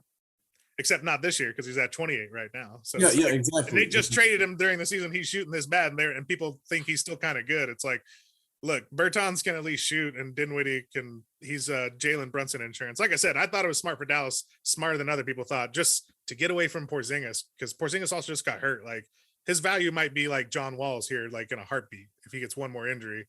And like we said, if Luka doesn't like him, just get rid of him any way possible and move forward and see what you got. Portland, like we said, smart, took him too long. The Spurs, I love the Spurs moves, and they never used to make moves. They did all kinds of sneaky getting picks from people. I don't know what else you guys talked about. The Bucks made a sneaky good move, but he's been taking. What did they do again? They got Serge for like I don't even think I peeped that. Yeah, they already had that. Well, I think probably because they already have Bobby Portis. I mean, I'm sure Brooke is going to come back at some point. I think it's been pretty much a shell of himself. He hasn't been good in like the last. No, I know. He could help them if Brooke doesn't come back. I think that's sort of Brooke insurance. Yeah. Got you. You know, like his contract is expiring, and also they're going to play Embiid, right? You need big man fouls. Like Serge is going to have to play like 6 minutes to like foul a couple times. So that's how they're going to use. I think I forgot Dallas. No, I'm not saying that they're going to purposely foul him like he's Shaq. I'm just saying you're going to have to play I'm saying because other guys are going to get in foul trouble. Embiid is going to put people in foul trouble. You will need to have big men to play. But they have certain players on the team with games like that they look at and they're like, look, you got 6 fouls. We need you to use all 6 of them. I mean, our coaches told us the same thing in high school. Even though it was 5, they said you got 5 fouls. If it's fourth quarter and you got 0 fouls, like start to use them things. If you see somebody's a bad free throw shooter. Right. So like he said, you need big bodies to go up against Embiid. He's having an MVP season. You're going to need him. Like not on purpose, because I mean Embiid isn't a god awful free throw shooter. No, he's great. He's great. Yeah, that's what I'm saying. So like, but you're gonna need again. It's just because he'll put you into foul trouble. It's whenever he gets Brook Lopez and Bobby Portis 2 quick fouls, they can't put Dante DiVincenzo on him. They can put Serge Ibaka on him. Like DiVincenzo, right. Remember he missed their entire playoff run, so they kind of proved like he was our starting shooting guard during the regular season. But then we actually made the finals run without him. So it's like we can, and they had replaced him with Grayson Allen essentially already. And I don't like Grayson Allen, but he is just as good, if not better. And shout out to the hometown hero Grayson. But yeah, so I mean that was a sneaky Bucks move. Phoenix made their sneaky moves. They got like Torrey Craig back. Like, so those contenders made good little ones. Like we said, the Nets, Sixers made big ones. We all know the Lakers did nothing, and it's the funniest. Well, apparently they're looking at the buyout market, but who's really out there to be bought out? I think the biggest thing I've seen was like Schroeder. Not only that, JC, not only who is out there to get, who would want to go play for you? Like people go to the buyout market to go to a contender to like make a deep playoff run. They're going to sign with. Well, I mean, when you got LeBron and AD, I could see certain players saying like, you know what, I could see this working. You know what I'm saying? If I go over here, the only guys I think that would are guys that are looking for a contract that like see a role, like not like actual not like the PJ Brown for the Celtics in 2008 and like that buyout market. Those guys are going to go to, Philadelphia and Brooklyn, the Warriors. Exactly. I'm going to go to the Warriors. I'm going to go to Phoenix. I'm going to go with Chris Paul. They have the best record in the league. I'm going to play at home most of the playoffs. Let's go. I can't think of who else made moves. I mean, Utah made a sneaker. They just got that Nikhil guy from New Orleans. And they got rid of my guy English, man. Well, even though he's out for the year anyway. He'll be back. He'll be back. Like he's gonna he'll come. Oh, you think he's gonna come back in the summer? I mean, he's kind of washed, but I think it'd be nice if he did. Washed? I don't know. You must not watch him this year. He's lost. He's like 35 now, man. Like I love Joe, but he's still a good locker room guy and he's still useful because size and shooting and smarts are still useful. But like, he's not going to be, he had a big old contract. They made use of it, like you said, because it sucked that they lost him. I hope he does come back. That's been a great piece for them. Like, he's a big part of the reason why I've been saying for like the last 3 years, like, I think they have more depth, like, chart for chart than anybody. Some teams catching up now, but I thought like from a depth chart standpoint, they were great. It's just usually in the playoffs, Mitchell shows up and everybody else all of a sudden starts missing shots. So We'll see. Yeah, Yeah. they're still on my list of contenders, but I get that people are kind of like, we've seen enough playoff failures. I mean, I just think my thing is I just think there's so many contenders because there's just no perfect team out there. You know, like Phoenix looks great, they make a lot of sense, but they can still lose to a bunch of teams because they're all just deep. I mean, Warriors could beat anybody. I think the Jazz could make a random run. Like I said, Memphis is like top 7 in offense and defense. If they keep this pace into April, I'm gonna have to add them to the list, but they are a little bit wait and see. But Bane has been that good. Brooks, it's really Bane and Brooks. They were the question marks. Like we knew Morant was probably going to take a leap. He's looked like a superstar. Adams is solid, and Jaren Jackson has come along. But it was like, are those wings real? And Bane, I didn't know Bane was going to pop like this. Dylan Brooks had kind of shown the flashes, but Bane is like, who's that guy? Like that guy could have been had by a lot of teams. He only averaged like 8 points last year. And now he's like, hey, and a message to Coach Jenkins. I know they're doing great and everything, but man, let Melton go, man. Let him go. Let him run. Let him run it, man. Let him get 30 minutes, man. He ready. Hey, he's just happy to be a part of a winner. You know, like he's one of the guys. You know, like he'll have his time. They'll have to play him at some point. Yeah.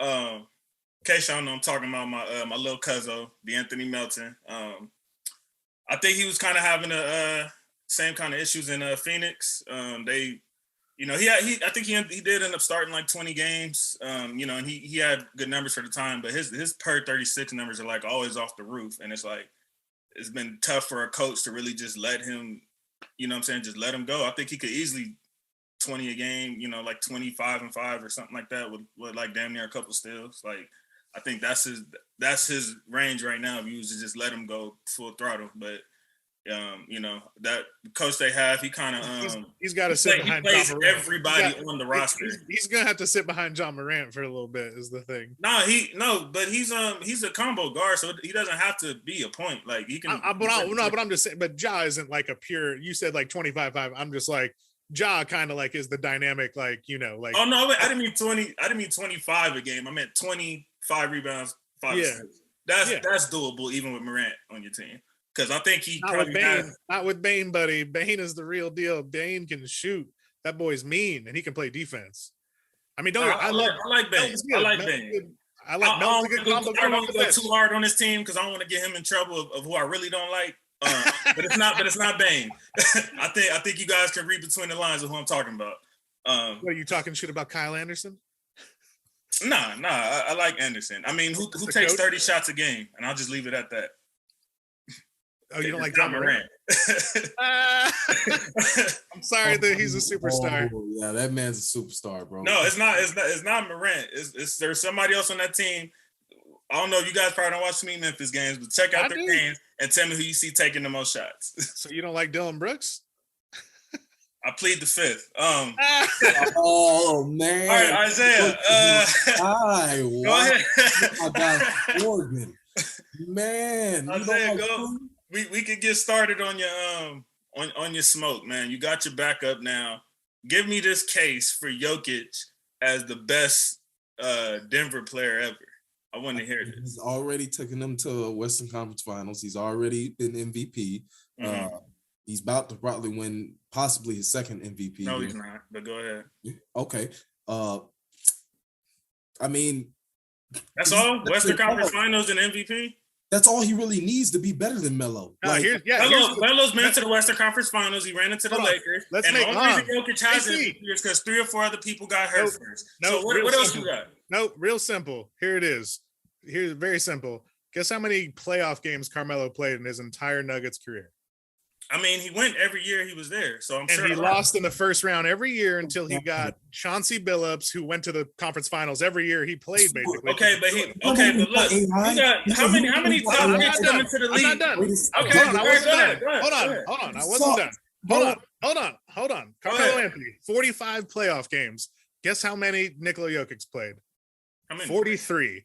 Okay. Guess who averages more points a game in those playoff games? Mm-hmm. Nikola Jokic, and he shoots better from everywhere. How much do they both average? Let him get it out. He shoots better. He not only scores more, he shoots better from every spot on the floor. Field 3 free throws. He gets fouled. He doesn't shoot better from 3. That's cap. He does. I'm talking about the actual numbers. That's cap. I'm They both shoot he 35 shoots- from three. JC, he shoots 41% for his career in the playoffs, dude.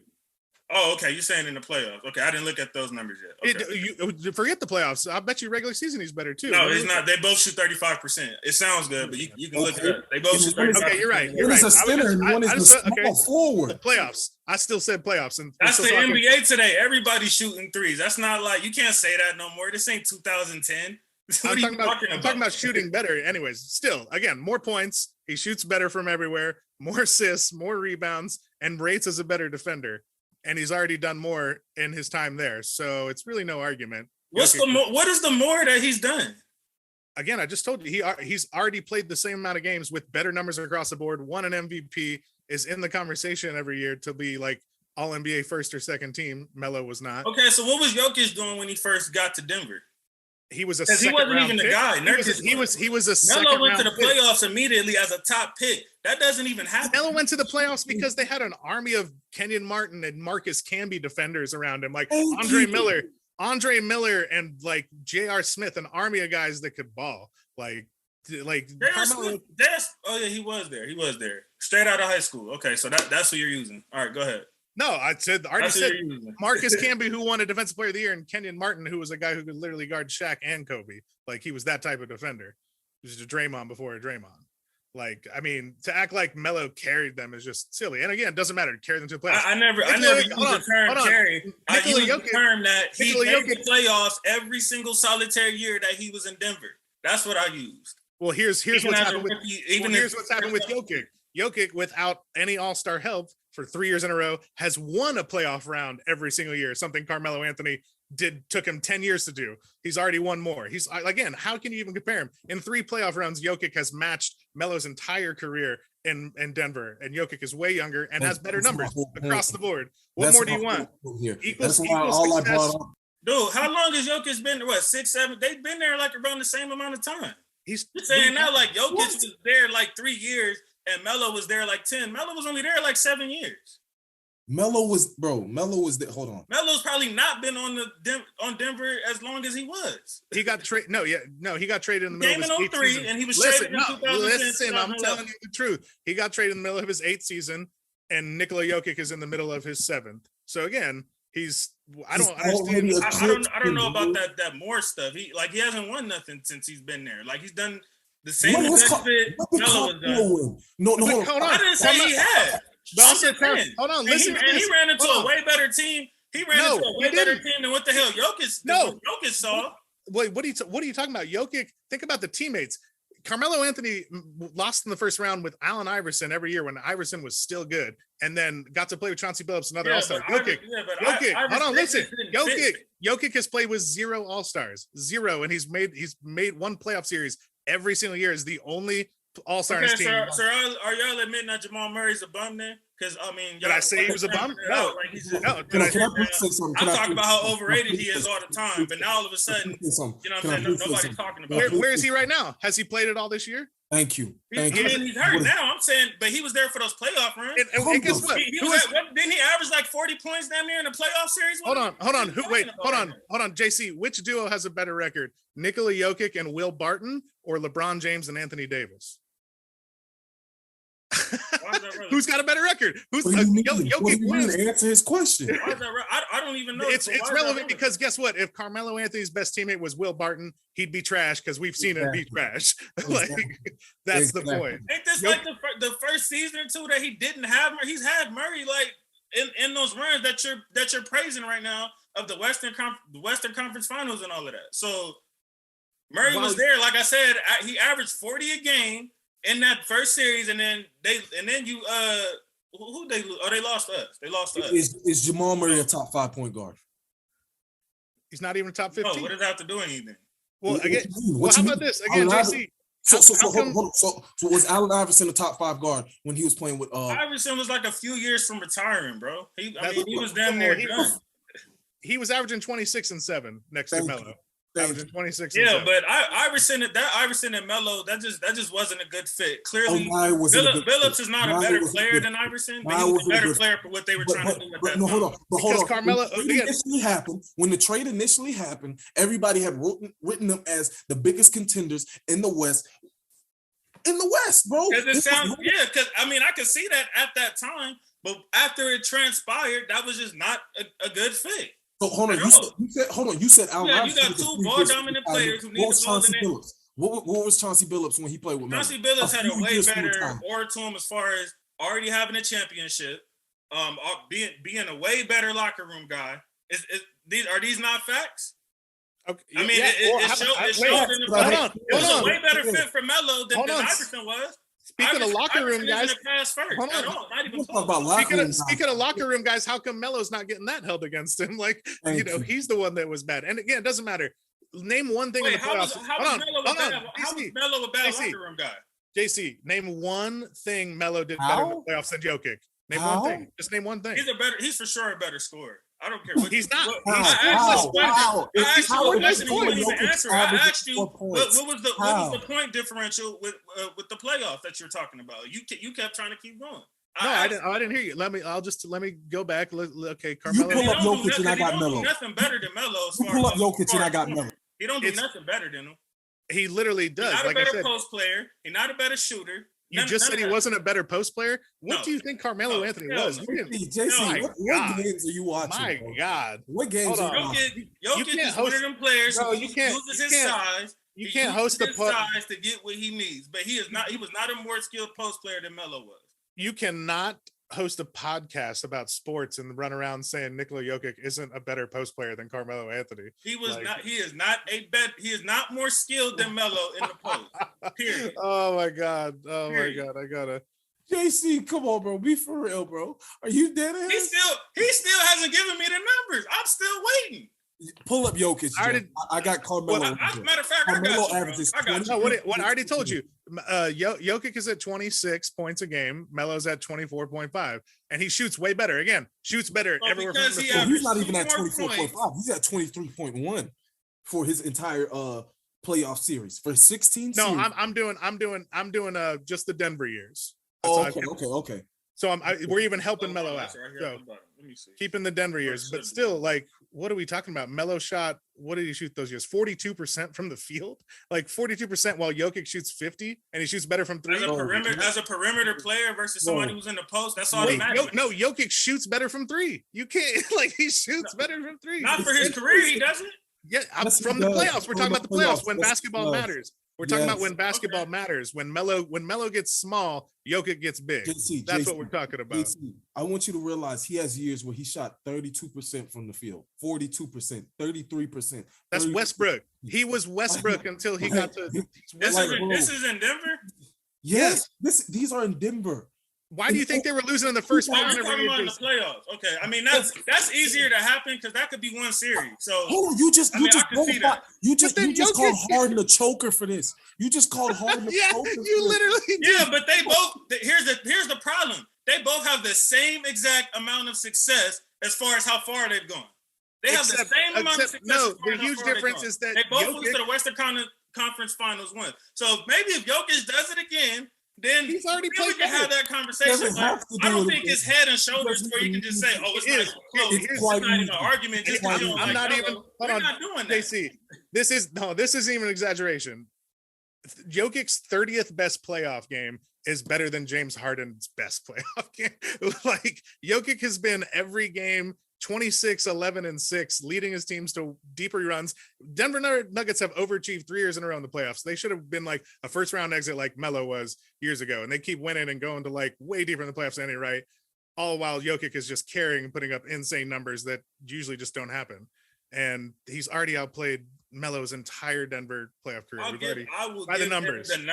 I will give him the numbers and the results and less time. He is probably on pace to be the greatest Denver player ever. But for y'all to act like it's head and shoulders and Melo is not in the conversation as the best Denver player ever, that's flat out ridiculous. It isn't ridiculous because he also, you have to, like, here's a huge part of it. He asked out to get traded from them. Like, that's fuck him. They don't want, like, Nuggets, like, that shit matters. Like, fans, like, why would they like Melo? What are you talking about? Like, he's not even the best player. I didn't say they did like Melo. By the way, he's not even like the best. Dan Issel. And he asked out because he felt like it. I mean, he felt like he's seen a better fit in his hometown. Had nothing to do with fit. Had nothing to do with fit. Had nothing to do with fit. He wanted to go to New York because he wanted to be a celebrity because he's an idiot and he got what he wanted. Are you serious? Because he wanted to be celebrity, so the Knicks weren't better than Denver at that time? They literally weren't. They literally weren't. No, I'm saying if you plug in Melo on that Knicks team with what they were doing with him and Stoudemire, who Stoudemire was still in the last leg of his prime at the time, you don't think that was better than Denver? The Nuggets literally had the best record of that run after they got rid of Melo. They were a third seed. They were literally a third seed once they traded him away. That's because they gutted a lot of the team that first year. Oh, and whose fault was that? What happened? Whose fault was after that? What happened? But what happened after that? Then they were the number 2 seed, and he was the leading scorer. He was the leading scorer in the NBA. Hold on, JC. What happened after that? Wait, what team had all the cap money in the world? The New York Knicks, who could have signed him without losing Gallinari, without losing those guys. And guess what happened? Like, the dummy made them trade for him so that the team had nothing. And then they still were able to construct a roster to where they were able to compete after that, and they did better than Denver after that. You're talking about that. You're talking about the season that he was traded, but not bringing up what happened right after that. Compete. They made one Eastern Conference. What did Denver? Wait, Duber, what did Denver really do though? Like, what am I missing here? What did they do? I know they did good that season. I messed with that team. I remember when I think that was when Iggy was still there. Like, they lost he came the next year or whatever. I messed with that Denver team, but the Knicks were doing what they were supposed to do after that. They had to, because they got to play so much of it. They had to reconstruct the roster, and then that was when he got the number 2 seed in this conference as the leading scorer in the NBA. They averaged like 46 wins a game a year in Melo's like time. They were just like a middling playoff team. No, like because they were trash later on. He was a first round exit. His first 10 years, he made the playoffs, whether he was on Denver or the Knicks. Yeah, okay. He never did anything in the playoffs. He made the playoffs and did awful, like the way Harden makes the playoffs every year too. What does he do? Harden makes the playoffs every year. JC, you're acting like Jokic didn't have one of the most efficient seasons of all time during his MVP season. It's legit one of the great. And backed it up in the playoffs. That's the thing. Like, I get it if it was just weird. He had no business winning the MVP based on Embiid missing games, but then they turned around and gave Melo Rookie of the Year when Edwards played way more games. Okay. So they weren't even consistent in their logic with that. Who said that was right? But those are different awards. That was right. Those are different awards. Right? They are different awards, but it should. Why is the criteria different? It wasn't different. There's a whole MVP is always simple. It's numbers, narrative, and wins. And Jokic had the best last year of the combination of those three. Now Embiid has the best. Now Embiid has the best. Well, that happens. The same thing happened this year. Guess what? Kevin Durant isn't in the conversation because he's hurt. So hold on. Westbrook didn't win the MVP off a narrative to most people. Westbrook is probably the only MVP I disagree with, like in the last 20 years. I mean, Rose. Hold on. Pause. So you don't disagree. So you don't disagree with the Steve Nash MVPs. My bad. Since Nash. Okay then. I felt like Nash partially did deserve those MVPs. Also, Derrick Rose. Derrick Rose was all narrative. Rose earned his MVP for sure. LeBron James had better numbers. Rose earned his MVP. Was a better player. They didn't want to give Nobody had Chicago doing what they did that year. They weren't even close to being in that conversation. It was Boston, Miami, Lakers, and he turned around and got 60 wins with a team that was hobbled most of the year. He for sure deserved that MVP. It sounds like you're supporting the narrative, JC. That sounds a lot like you're supporting the narrative. What are you talking about? That's what he did. Everything you just described was the narrative. Everything you just described was a narrative. At the time, it wasn't controversial with Rose getting that MVP. People waited till years later to be like, "Oh, LeBron was robbed in 2011." Hold on. Nobody was against Rose getting that MVP. Hold on. I remember that. You're not contextualizing it right. The reason no one had a problem with this is because we all agreed we didn't like the decision. That was the reason. No, because he was on the super team and you still couldn't get 60 wins like Rose just did. It was his first year too, JC. It was his first. It was his first year, so no one wanted to give it to him because of the narrative. That narrative was no fun. It's very simple. The same way Curry and Durant can never. So it has nothing to do with you playing with another top 5 player. And Rose's best player was a hobble dang and Noah, and that's who he got 60 wins with. That's the narrative. Thank you for supporting the narrative case. Like that's literally what that is. What you just described as a narrative. And now Embiid has the better narrative. Embiid should win this year. And Rose was closing games that year. Like I remember that season through and through. So was Westbrook. On that note, closing games while LeBron was missing a bunch of game-winning shots at that time. On that note, so was Westbrook. Close, bro. It wasn't. So was Westbrook. Rose got to bring up. So was Westbrook. Pause. What is this hobbled Dang you speak of? Because Dang played 82 games that year. Noah was quite hurt. Okay, yeah, my bad on Dang. Dang was the best player he had that season. But the rest underrated. Dang did all the defense. They all missed like 20 to 30 games. They were elite defense. It's Tom Thibodeau. Look what Tom Thibodeau does when he first gets to a team. His shooting guard was Keith Bogans. LeBron had Dwayne Wade. What are we talking about right now? Keith Bogans didn't even play the most. Yeah, he only played 19 minutes a game. Starting lineups, Thibodeau that was a ceremonial start. Luol Deng did all the work. Shit, man. Like they were an elite defense. They weren't an elite defense because Derrick Rose was playing elite defense. Trust me. He carried their offense, sure, with Deng help. I'm not even saying. I'm just saying that's a narrative MVP. That's 100% a narrative MVP. Jokic has already surpassed. No, for y'all to put that in the same conversation as Westbrook, I think that's just hella disrespect for the road.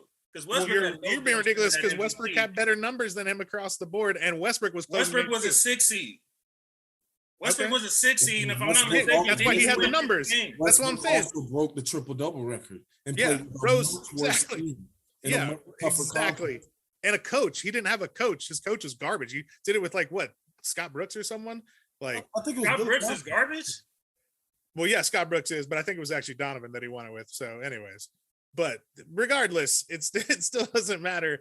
Like Westbrook didn't win on the wins. Obviously, Rose didn't win on numbers. Rose won on narrative and wins. Westbrook won on narrative and numbers. He won because he averaged 21 and 7 or 8, if I'm not mistaken, and got 60 wins with a far worse team roster constructed wise than LeBron did. Well, hold on. LeBron had a top 5 player on his team. The Heat were not constructed well. The Heat were starting Joel Anthony. You were talking about Keith Bogans. Joel Anthony is garbage, and he was a starter. Yeah, but you have a top 5 player on your team. What does that mean? I'm not disagreeing. I'm not here disagreeing. A top 5 player and a top 10 player. We talked about it last week. JC and a top 10 player on your team. You can put Joel Anthony on that. So hold on. We gonna act like LeBron wasn't averaging those numbers in Cleveland. We're not talking about Cleveland. We're talking about on Miami. He couldn't get 60 wins with a far better roster. That's the thing is when he first went there, the roster was gutted. He didn't have the roster was not good, and it takes time when you put a super team. It wasn't good, but they went straight to the finals with a bad roster and took out the Celtics in a gentleman's sweep and the Chicago Bulls in a gentleman's sweep. Yeah, I mean, it was tough. Well, the Bulls got hurt. Top heavy, bro. It was LeBron, Wade, and Bosh, bro. They had an old Mike Bibby, and Udonis Haslem, Mario Chalmers. Haslem was still a great defender at that time. Let's not talk in 2022 context. Let's not talk in 2022 context. Let's not talk in 2020 context. Let's stay in 2010 right now. Bro, be for real, bro. Let's stay in 2010. Who was Haslem locked? What do you mean? He's the leading rebounder of Miami. What are you talking about? He was just 3 years removed from a championship. Longevity. What are you talking about? Leading rebound. It does. But the point being, JC, you act like Haslem was some old geezer in 2010. What are we talking about right now? He always I didn't say he was a superstar. You think it's superstar or trash? Like there's no in between. It was on Miami. That was Miami that year. Exactly. That was the difference between Chicago. I wouldn't call Haslam trash in 2010, bro. I'm sorry. Bro, stop. That's not even the overrate method. Haslam was not trash, bro. Stop. Did I say he? Haslam played better defense on Dirk than Bosh did in the finals. If y'all remember correctly, then he was playing better defense than Bosh did on Dirk. Bosh was getting ate up every single time Dirk touched the ball and he was right there. Haslam at least tried to do something. JC, You are sounding like one of those nostalgic old heads right now, and I need you to stop. Wow, that's crazy. I need you to stop. Because I don't think Haslam was 40 years old in 2010. Did I say that's crazy right now? Did I say that? Did I say that? But the Heat were very top heavy. You act like Haslam was locking up shit like Mark Gasol. Are y'all trying to tell me that Chicago Bulls roster was more on pace to win 60 wins before that Miami Heat team? I will say this. Hold on. I will say this. They made the playoffs with Vinny Del Negro as a coach, who was considered the worst coach, and they got Thibodeau. Everyone thought they were going to be contenders. They didn't think they'd go that year. Of course, they overshot. They did not think. I'm not even arguing Rose's MVP. It was only brought up as a point of narrative. It's a narrative MVP. He didn't have the numbers that LeBron had, but I agreed with the thought process that the Bulls had the best record, and it made sense to give it that I'm year. gonna tell you why. Don't act like there's the huge reason LeBron didn't win a middle MVP when he won the two surrounding it, and it had everything to do with the decision and him leaving. Like the same reason. Didn't have see that because you're taking away from his MVP. The same reason. It's part of it. It's the same thing with Westbrook's. Westbrook won a one MVP if KD didn't leave him. It's part of the narrative. It's not. That's probably the only narrative MVP that I can recall in recent. Steve Nash won a narrative. I said in recent memory. Like I said, all of the MVPs have some element of narrative, numbers, or wins. There's right, some element but typically, what is the narrative that it starts with? The best player on the best team, right? Yeah, but it's not always. It's not always. 9 out of 10. Ain't that what it starts with? That doesn't mean it starts with. It's just that's the most common that's been, because that's an easy way to so that's why that's a terrible example to even close to put that next to Westbrook, who didn't even win 50 games. But plenty of guys. Hold on, you got a franchise. Kareem won as a loser. I think Westbrook, if I'm not mistaken, won as a loser before. Wasn't top 3 who won it. Kareem won as a loser. Moses won as like a middling team. Look how far back you had to go. I wasn't even born, bro. You probably weren't either. Jokic just won right there. Like 2 in the last 5 years just happened like that. What are you talking about? Like it just happened. At the time, Westbrook won. Also, LeBron won like 4 MVPs. He didn't have the best record all 4 of those MVPs. Exactly. My whole point being here is you had to do all this to try to make Jokic not the best Nugget, bro. Yeah. No, and I'm like that was all a reasonable argument, but it got ridiculous when he says, and he still believes this, he really thinks that Carmelo Anthony is a better low post player than Nikola Jokic, which is undeniably hilarious, and you can't be hosting a podcast saying that, JC. I'm sorry. I'm saying that. Over here, bro. There's just no way you can sit up here and have me believe that Carmelo Anthony was a better post player, a better post. I said a more skilled post player. He's not even. Jokic has some of the craziest skills. Don't really have no go-to like that. What? Jokic don't have what go-to does he have? I mean, he gets the ball, uses his size and advantage over whoever's right there. That's what he does. I can't. He's a skilled passer. That's called a skill. This is how you know he really doesn't watch him. He hates Jokic so much he does not watch him. You hate Melo as much as you claim I hate Jokic. So I will give Melo props when I have to. I'm not the one saying Melo has anywhere close to. I'm not even. You're like not only saying that he's in the conversation with Jokic. You are just saying Melo is comfortably better at a post game than Jokic. It's just really funny. It's very funny. As far as that, yeah, I didn't say he was comfortably a better player. Hold on. I didn't say that.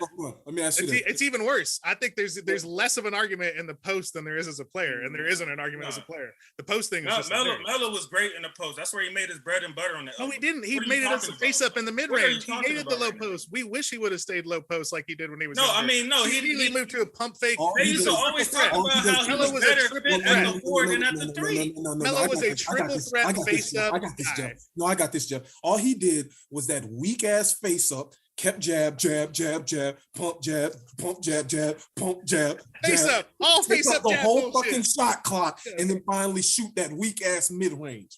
Fuck that. So y'all gonna act like Melo. Nikola Jokic is more comfortable. That's crazy. So hold on. Is he a better passer than Jokic? No, not at all.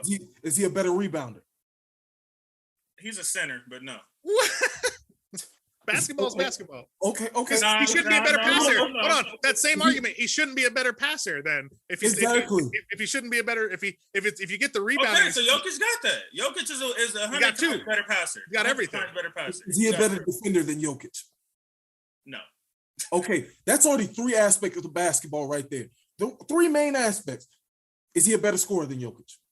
Not in the playoffs. I think it's arguable, but I mean, You can go ahead. No, he's not. It's not even close. I mean, regular season for sure, but he gave the playoff numbers, so that's why I'm like, okay, we can talk about it. Okay. If it was just off regular season, then easily. Okay, so that's the only debate that you have, JC, is that he's possibly a better scorer, and it might be by 2 or 3 points. It's Jokic every single time. I mean, that doesn't work every time, though, because, I mean, other than scoring, what does Steph do better than Draymond on paper? I mean, you could do that as well. But nobody in their right mind would say Draymond's better than Steph. JC. So that doesn't always work. Well, that's extreme though. Draymond isn't even relevant. He doesn't even score 9 points a game. Exactly. That's like there's not really a comparison between the two. That's like saying Rodman versus Jordan, bro. Like, come on now. I mean, not really, because Jordan. It's basically just Jordan's also a great. No, that's just plug in Draymond with every good score. It's like, okay, Draymond and Booker. It's like, yeah, Draymond does everything better than Booker, but the extreme, because you're not like Draymond isn't. Okay, yeah, no, you're right. I agree with Draymond. Draymond isn't some like 21. I agree with that. Jokic and Melo are closer than okay. Yeah, there's a huge gap like that. Like you're not like Draymond can be good at all those things because he literally is not scoring even 9 points a game. He's at 8. like Keith Bogans can get you 9. Like we said, Jokic is the better player. He's the better Nugget. It is what especially in the post. Even if you don't believe with all that, he's definitely a better post. What it is, bro. I'm sorry, bro. Jokic is like with Hakeem and Kevin McHale. Like you said, Melo is like Paul Pierce. Jab, step, triple. What? Did you really just say that? And you said what I said was crazy? Yep. He's not even as good as Paul Pierce. Bro, Hakeem, he's not even as good as Paul Pierce. Hey, agreed on that, but JC's just real mad. You said I can't say this stuff with a podcast, and you just said that out of your mouth right now? I'm more right than I was. I was only enabled to say what I said because you said such a ridiculous thing. Hey, touche, bro. Hey, Isaiah, respect, bro. I took my double team like a man, bro. I respect it. You invited it. You invited it. I will give you that. You said heavy in the paint. It's 2 people, so I will definitely give you that. You took your double team like a man, so I will give you that. But this and plus this was long overdue for me and Dubray. We've been battling about this on social media. Anytime he sees, I think he literally puts JC Rome Jokic on my page and searches it just to see what is new for him to go comment on. Like, he attacks my page every single time, or I could be in a Bleacher Report comments and this dude will find me. I found him. Yep. I found him slandering. No, but what's funny is like I love Jokic, but like Embiid, I was an immediate fan of like the first month of his season. I said he was an immediate superstar. Hey, that's where the hate started. That's where my hate started. I know, but see, that's why I don't have it. They were like calling him better than Embiid, like as soon as Nurkic left, damn near. I was like, what? No, I wouldn't say he was that quickly better than Embiid. No, like, and Jokic took a while. I mean, right now, this season, yeah, you have a debate. It's more arguable now, right? But yeah, they were saying this 3-4 years ago. Hold on. Last year it was Jokic. This year's Embiid. It's great. I love. They're my 2 favorite bigs. I want to see them play in the finals someday. Yes, great. Yes, that would be amazing to see. It's just that Embiid has he's injury prone, and the best ability is availability. So you have to go with Jokic being better than him because he's available. It is what it is. Just like with Zion and Ja Morant. And also the playoffs. Ja Morant is better because he's available. Embiid's also had some shaky playoffs. And again, Jokic is unassailable. He's had 3 straight years of playoffs, 3 straight years of overachieving and putting up crazy numbers. So it's like, he's got that. Again, I'm an Embiid fan first. I'm an Embiid fan first. Jokic took it from him last year, and now Embiid's taking it back. I love the competition. It's awesome. They're both great. Great to watch. You could also go with the playoff series. Jokic has the ball in his hands a lot more than Embiid does. Embiid really was relying on Simmons versus, Jokic pretty much being the point guard of that team. But again, like that's because of his own skill, like in his own. That's like saying LeBron gets extra credit because he gets to be point guard. It's like, well, because he's because he was doing that when he wasn't a point guard. So no, but I mean it's just if a guy is good with the ball, he became point guard and then I think led the league in assists, if I'm not mistaken. So who? LeBron. Oh, last year, yeah. No, he was always a point guard. Is the point? Mario Chalmers wasn't a point guard. Mo Williams was like, that's why I always hated when they were like when they were called anyone else. I'm just like when like Ben Simmons is point guard, but LeBron's not. I'm just like, what are we doing here? You got Mo Williams, Mario Chalmers, Boobie Gibson. Even Kyrie is more like they've even called him a shooting guard. I can see that. That's secondary. That's secondary playmaking and shot making. Like that's not like LeBron's been the point guard for every team he's been on. Correct. But just for the record, Embiid was my boy. I was trying to ride with my boy Embiid, and it just carried over up until 2022. As soon as I seen Embiid step on the floor, his first game, I was thinking Hakeem. That was what I was thinking. First game, I remember he played OKC. I'll never forget it. His very first game he played, I was like, that is the guy right there. I tweeted during that first game because I was the Thunder. Oklahoma. I was a season ticket holder, so I literally tweeted his first game. I said, Joel Embiid, I just reposted recently. I was like, Joel Embiid is an immediate superstar, just immediately. And I was all in on him from I was slower to come around to Jokic because he was just some second rounder. I was just like, hey, this guy's really interesting, but I was like, I don't know why. You can't see with Jokic because it's like you don't see how that could work. And he wasn't even starting. Like Nurkic was the guy before they traded him. and Embiid is more just like when you saw Embiid, you were like, my God, this is like if you were drawing up a center, it's like you'd want him to do all the things he could do. He's like got strength, mobility, he's got vision, he's got hands. The hands is huge. Like Dwight Howard never had hands. Embiid with those hands is just their magic, man. Like I think I said something like that. I think I said like Embiid is gonna do like he's gonna be what Dwight Howard should have been as far as like, you know what I'm saying, consistently doing like what, you know how Shaq was always like, I won 28 and 12 or 28 and 13, whatever he said. Like I was like, I think Embiid's going to do that. Like, on that note, that thing that Shaq would always say, he'd say 28-14, 28-14. Yeah, whatever it was. Shaq never averaged that, by the way. I always wanted to point that up. What? He always says that. Shaq never. No, he probably had some. I think he probably did it in the finals, and that's for sure. That's the finals, he did some 40 and 20 in the finals. But he would say that about guys during the regular season. Shaq's like 28-15, 28-15. I'm like, look at your career stats. You did never average 28-15, and you did some amazing. That's hell ironic. Nobody, and it's crazy that nobody questioned that because it's Shaq. Like, we knew he always had great numbers, so it's like, well, also like, especially on that desk, who's going to question it? You know, it's like, he did amazing. Right. Shaq was amazing, but Ernie's probably the only one that can. All right, man, that was fun.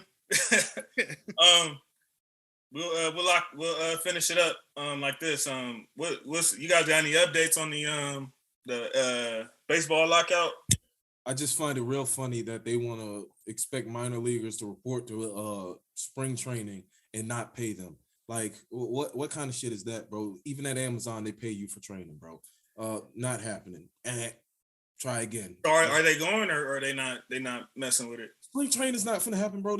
They might legit have another lockout season, bro. Like they are not budging on either side. So I see another. I mean, it's always seemingly like that until something happens, though. Yeah, but like this one, like pitchers and catchers would be reporting like next week, isn't it? Like if anything, like so, spring training is already in jeopardy, and that's meaning the season's in jeopardy. So I think it's almost like they have this weird confidence because of the pandemic that just happened. They just did some shortened stuff that they're just like, all right, we can take this all the way down because we can figure out a season and we won't lose people. Like there used to be more of a fear of we can't lose a season. Now we've seen leagues do it multiple times now. The NBA 10 years ago, obviously the baseball did mid-90s, which actually hurt them. And they feel like the steroid thing helps them get back in. But like now this is a different world.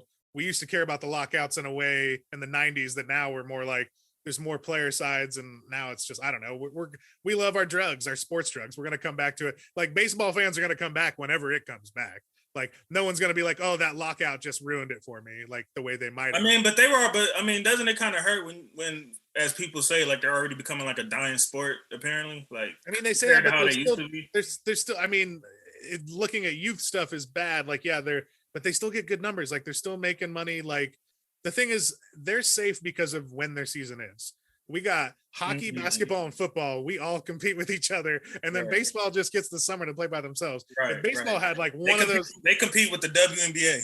Yeah. It's like if baseball had something else going on, like they might be in trouble, but I don't see something taking that. Like we've said soccer could for years and it's never happened. So I think baseball's, I mean, I agree with you. Like young kids don't like it, but it holds on to enough fans apparently with traditions and stuff like that.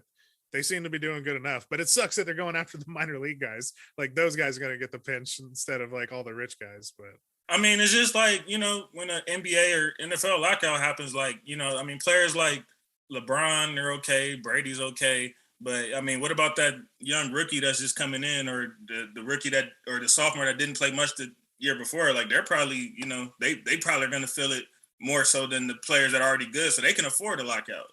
You know what I'm saying? Just like Kyrie, like he can afford to lose 20-some million or whatever. I'm already have like 100 million. You know what I'm saying? Versus like and he's players can't guaranteed take millions that more. He's got also like guaranteed NBA contracts. You got millions more coming. Right. Baseball players got guaranteed. That's why football, those guys are the ones that's like you got to get it when you can, and you know. Yeah, because it's literally based on performance. Like yeah, oh yeah. If you perform bad, like that contract we signed, it's not guaranteed. So we're just gonna say no thanks. We're cutting you. Oh, you tore your ACL? Sorry, cutting you. Right. NBA, it's like I'm guaranteed like this money one way or the other, like John Wall, you know, like there's no cutting John Wall, you know, like I mean you can trade him around all you want. He's gonna get his money from look how long like Gilbert was getting paid. Look at Dame. I think Dame just finished his contract, like literally. Oh yeah, because he had that weird deferred. Yeah. Bobby Bonilla's day coming up too. Every year, right? Yeah, he's still getting paid by the Mets. So I mean, that's that guaranteed money in baseball and basketball. He hasn't played in what 30, 40 years now or something like that. Yeah, he's still getting paid $1 million or $2 million, something like that a year. So do you guys know like what exactly is the nitty gritty of the problem right now? Like, do the players want more? Do they want more of a percentage? Like, what exactly is going on right now for the people? I actually have no idea. I haven't cared enough to even research it. I've only heard casual things. So right. Okay, so here's some things that are listed here on CBS. Increase the bonus pool for pre-arbitration players from 10 million to 15 million. Increase the minimum salary to 630,000 flat, or tiered set salary of 615,000. Increase the competitive balance tax thresholds to 214 million. Oh shit! I just remembered something. I know one thing they're doing that sounded like legit that they need to change. They have this weird thing like you might not be a rookie if you, or you can still be like you're not quite a rookie if you didn't play enough. So basically, the Yankees have done this thing where they bring up young players, they know they're good, but they send them back down for an extra year so that they don't have to pay them, and you basically keep control of them for an extra year. So it's basically like this weird dumb system they set up to where it's like teams are manipulating that they can control a player for a year longer, even though they know he's good, because they're strictly holding him back purposely. And so they're like, we should fix that. Like if you play games, you're officially a rookie. Now it's like, if you don't play enough games, they don't even call you a rookie yet. Well, I mean, that's in other sports as well, right? Like I know in the NBA, you have to play like at least, I think if you play more than 10 games or 15 games, something. I mean, it's a small sample size, but I know they have a rule like that because that's how Blake and Simmons won Rookie of the Year, right? Well, that's just for an award. Their contracts didn't shift. Oh, the contract. Okay. That's just for like an award. All that's fine because that's more technical, like statistical achievement. This is a straight up guy's money and how long you control their lives. They're basically taking a year of your life, being like, you should be in the pros, but I'm the Yankees, so we're gonna hold you, and you're not gonna become a free agent until you're 28 now instead of 27. That's what they're doing. Got you. So they gotta change that, but I guess the owners are, obviously when you go into collective bargaining, they're going to try to take other stuff. If they're giving you something, we're going to want something. Right. Back. Yeah. I got my, my list of demands. Yeah. Exactly. So that's get it all done now. I was just about to mention that next. Like, yeah. So yeah, my bad for interrupting you. That was just, I forgot that was the one thing that I had heard. I was like, and that sounded like, okay, yeah, that's a clear, we should side with the players on that argument. Like for sure. 100%, because like you said, they just send them back down just so they can control the contract for an extra year. And yeah, there's no real team like reason. It's just literally the manipulation of the contract rules to where we can control you longer, and pay you less. Exactly. Control you less. Yeah. So I mean, I don't see the season happening anytime soon. Like I think that this thing will run its course probably into April, maybe even May. Jeff, what's your thoughts on Rob Manfred? None. This guy over here, that's his number one fan up there. He's a fucking garbage. He's a clown, fucking imposter, a fucking bitch. Like, bro, it's just to call the World Series trophy a piece of metal is just the biggest fucking blunder I've ever heard in MLB history. He can eat a dick. Don't they call a piece of hardware sometime? You know, hardware, metal. I get. You could see the confusion. You know. I don't care. You don't give him the benefit of the doubt, bro. He don't get that. I just gotta be contrarian. I gotta be, you know, hell, he made us sound like Eminem fans, JC. No, for real. I don't like that at all. I'm just still hurt that year the Dodgers. Because I've said some disrespectful Eminem stuff myself, but we're we're all contrarians here, so it's tough. We're like, oh man, I gotta defend Eminem or Rob Manfred. Eminem is not top 500. Like I said, he's not top 500 rapper of all time. And then you have Rob Manfred as a top 500 of all time. No. I don't know if he's top 200, but I think he's probably top 500 for me. No, not top 500. Y'all are stupid. I would. Y'all are so disrespectful. Bro. He's probably like 278. He's probably at like 278. He's somewhere around there. I can respect that. Anything right, we didn't.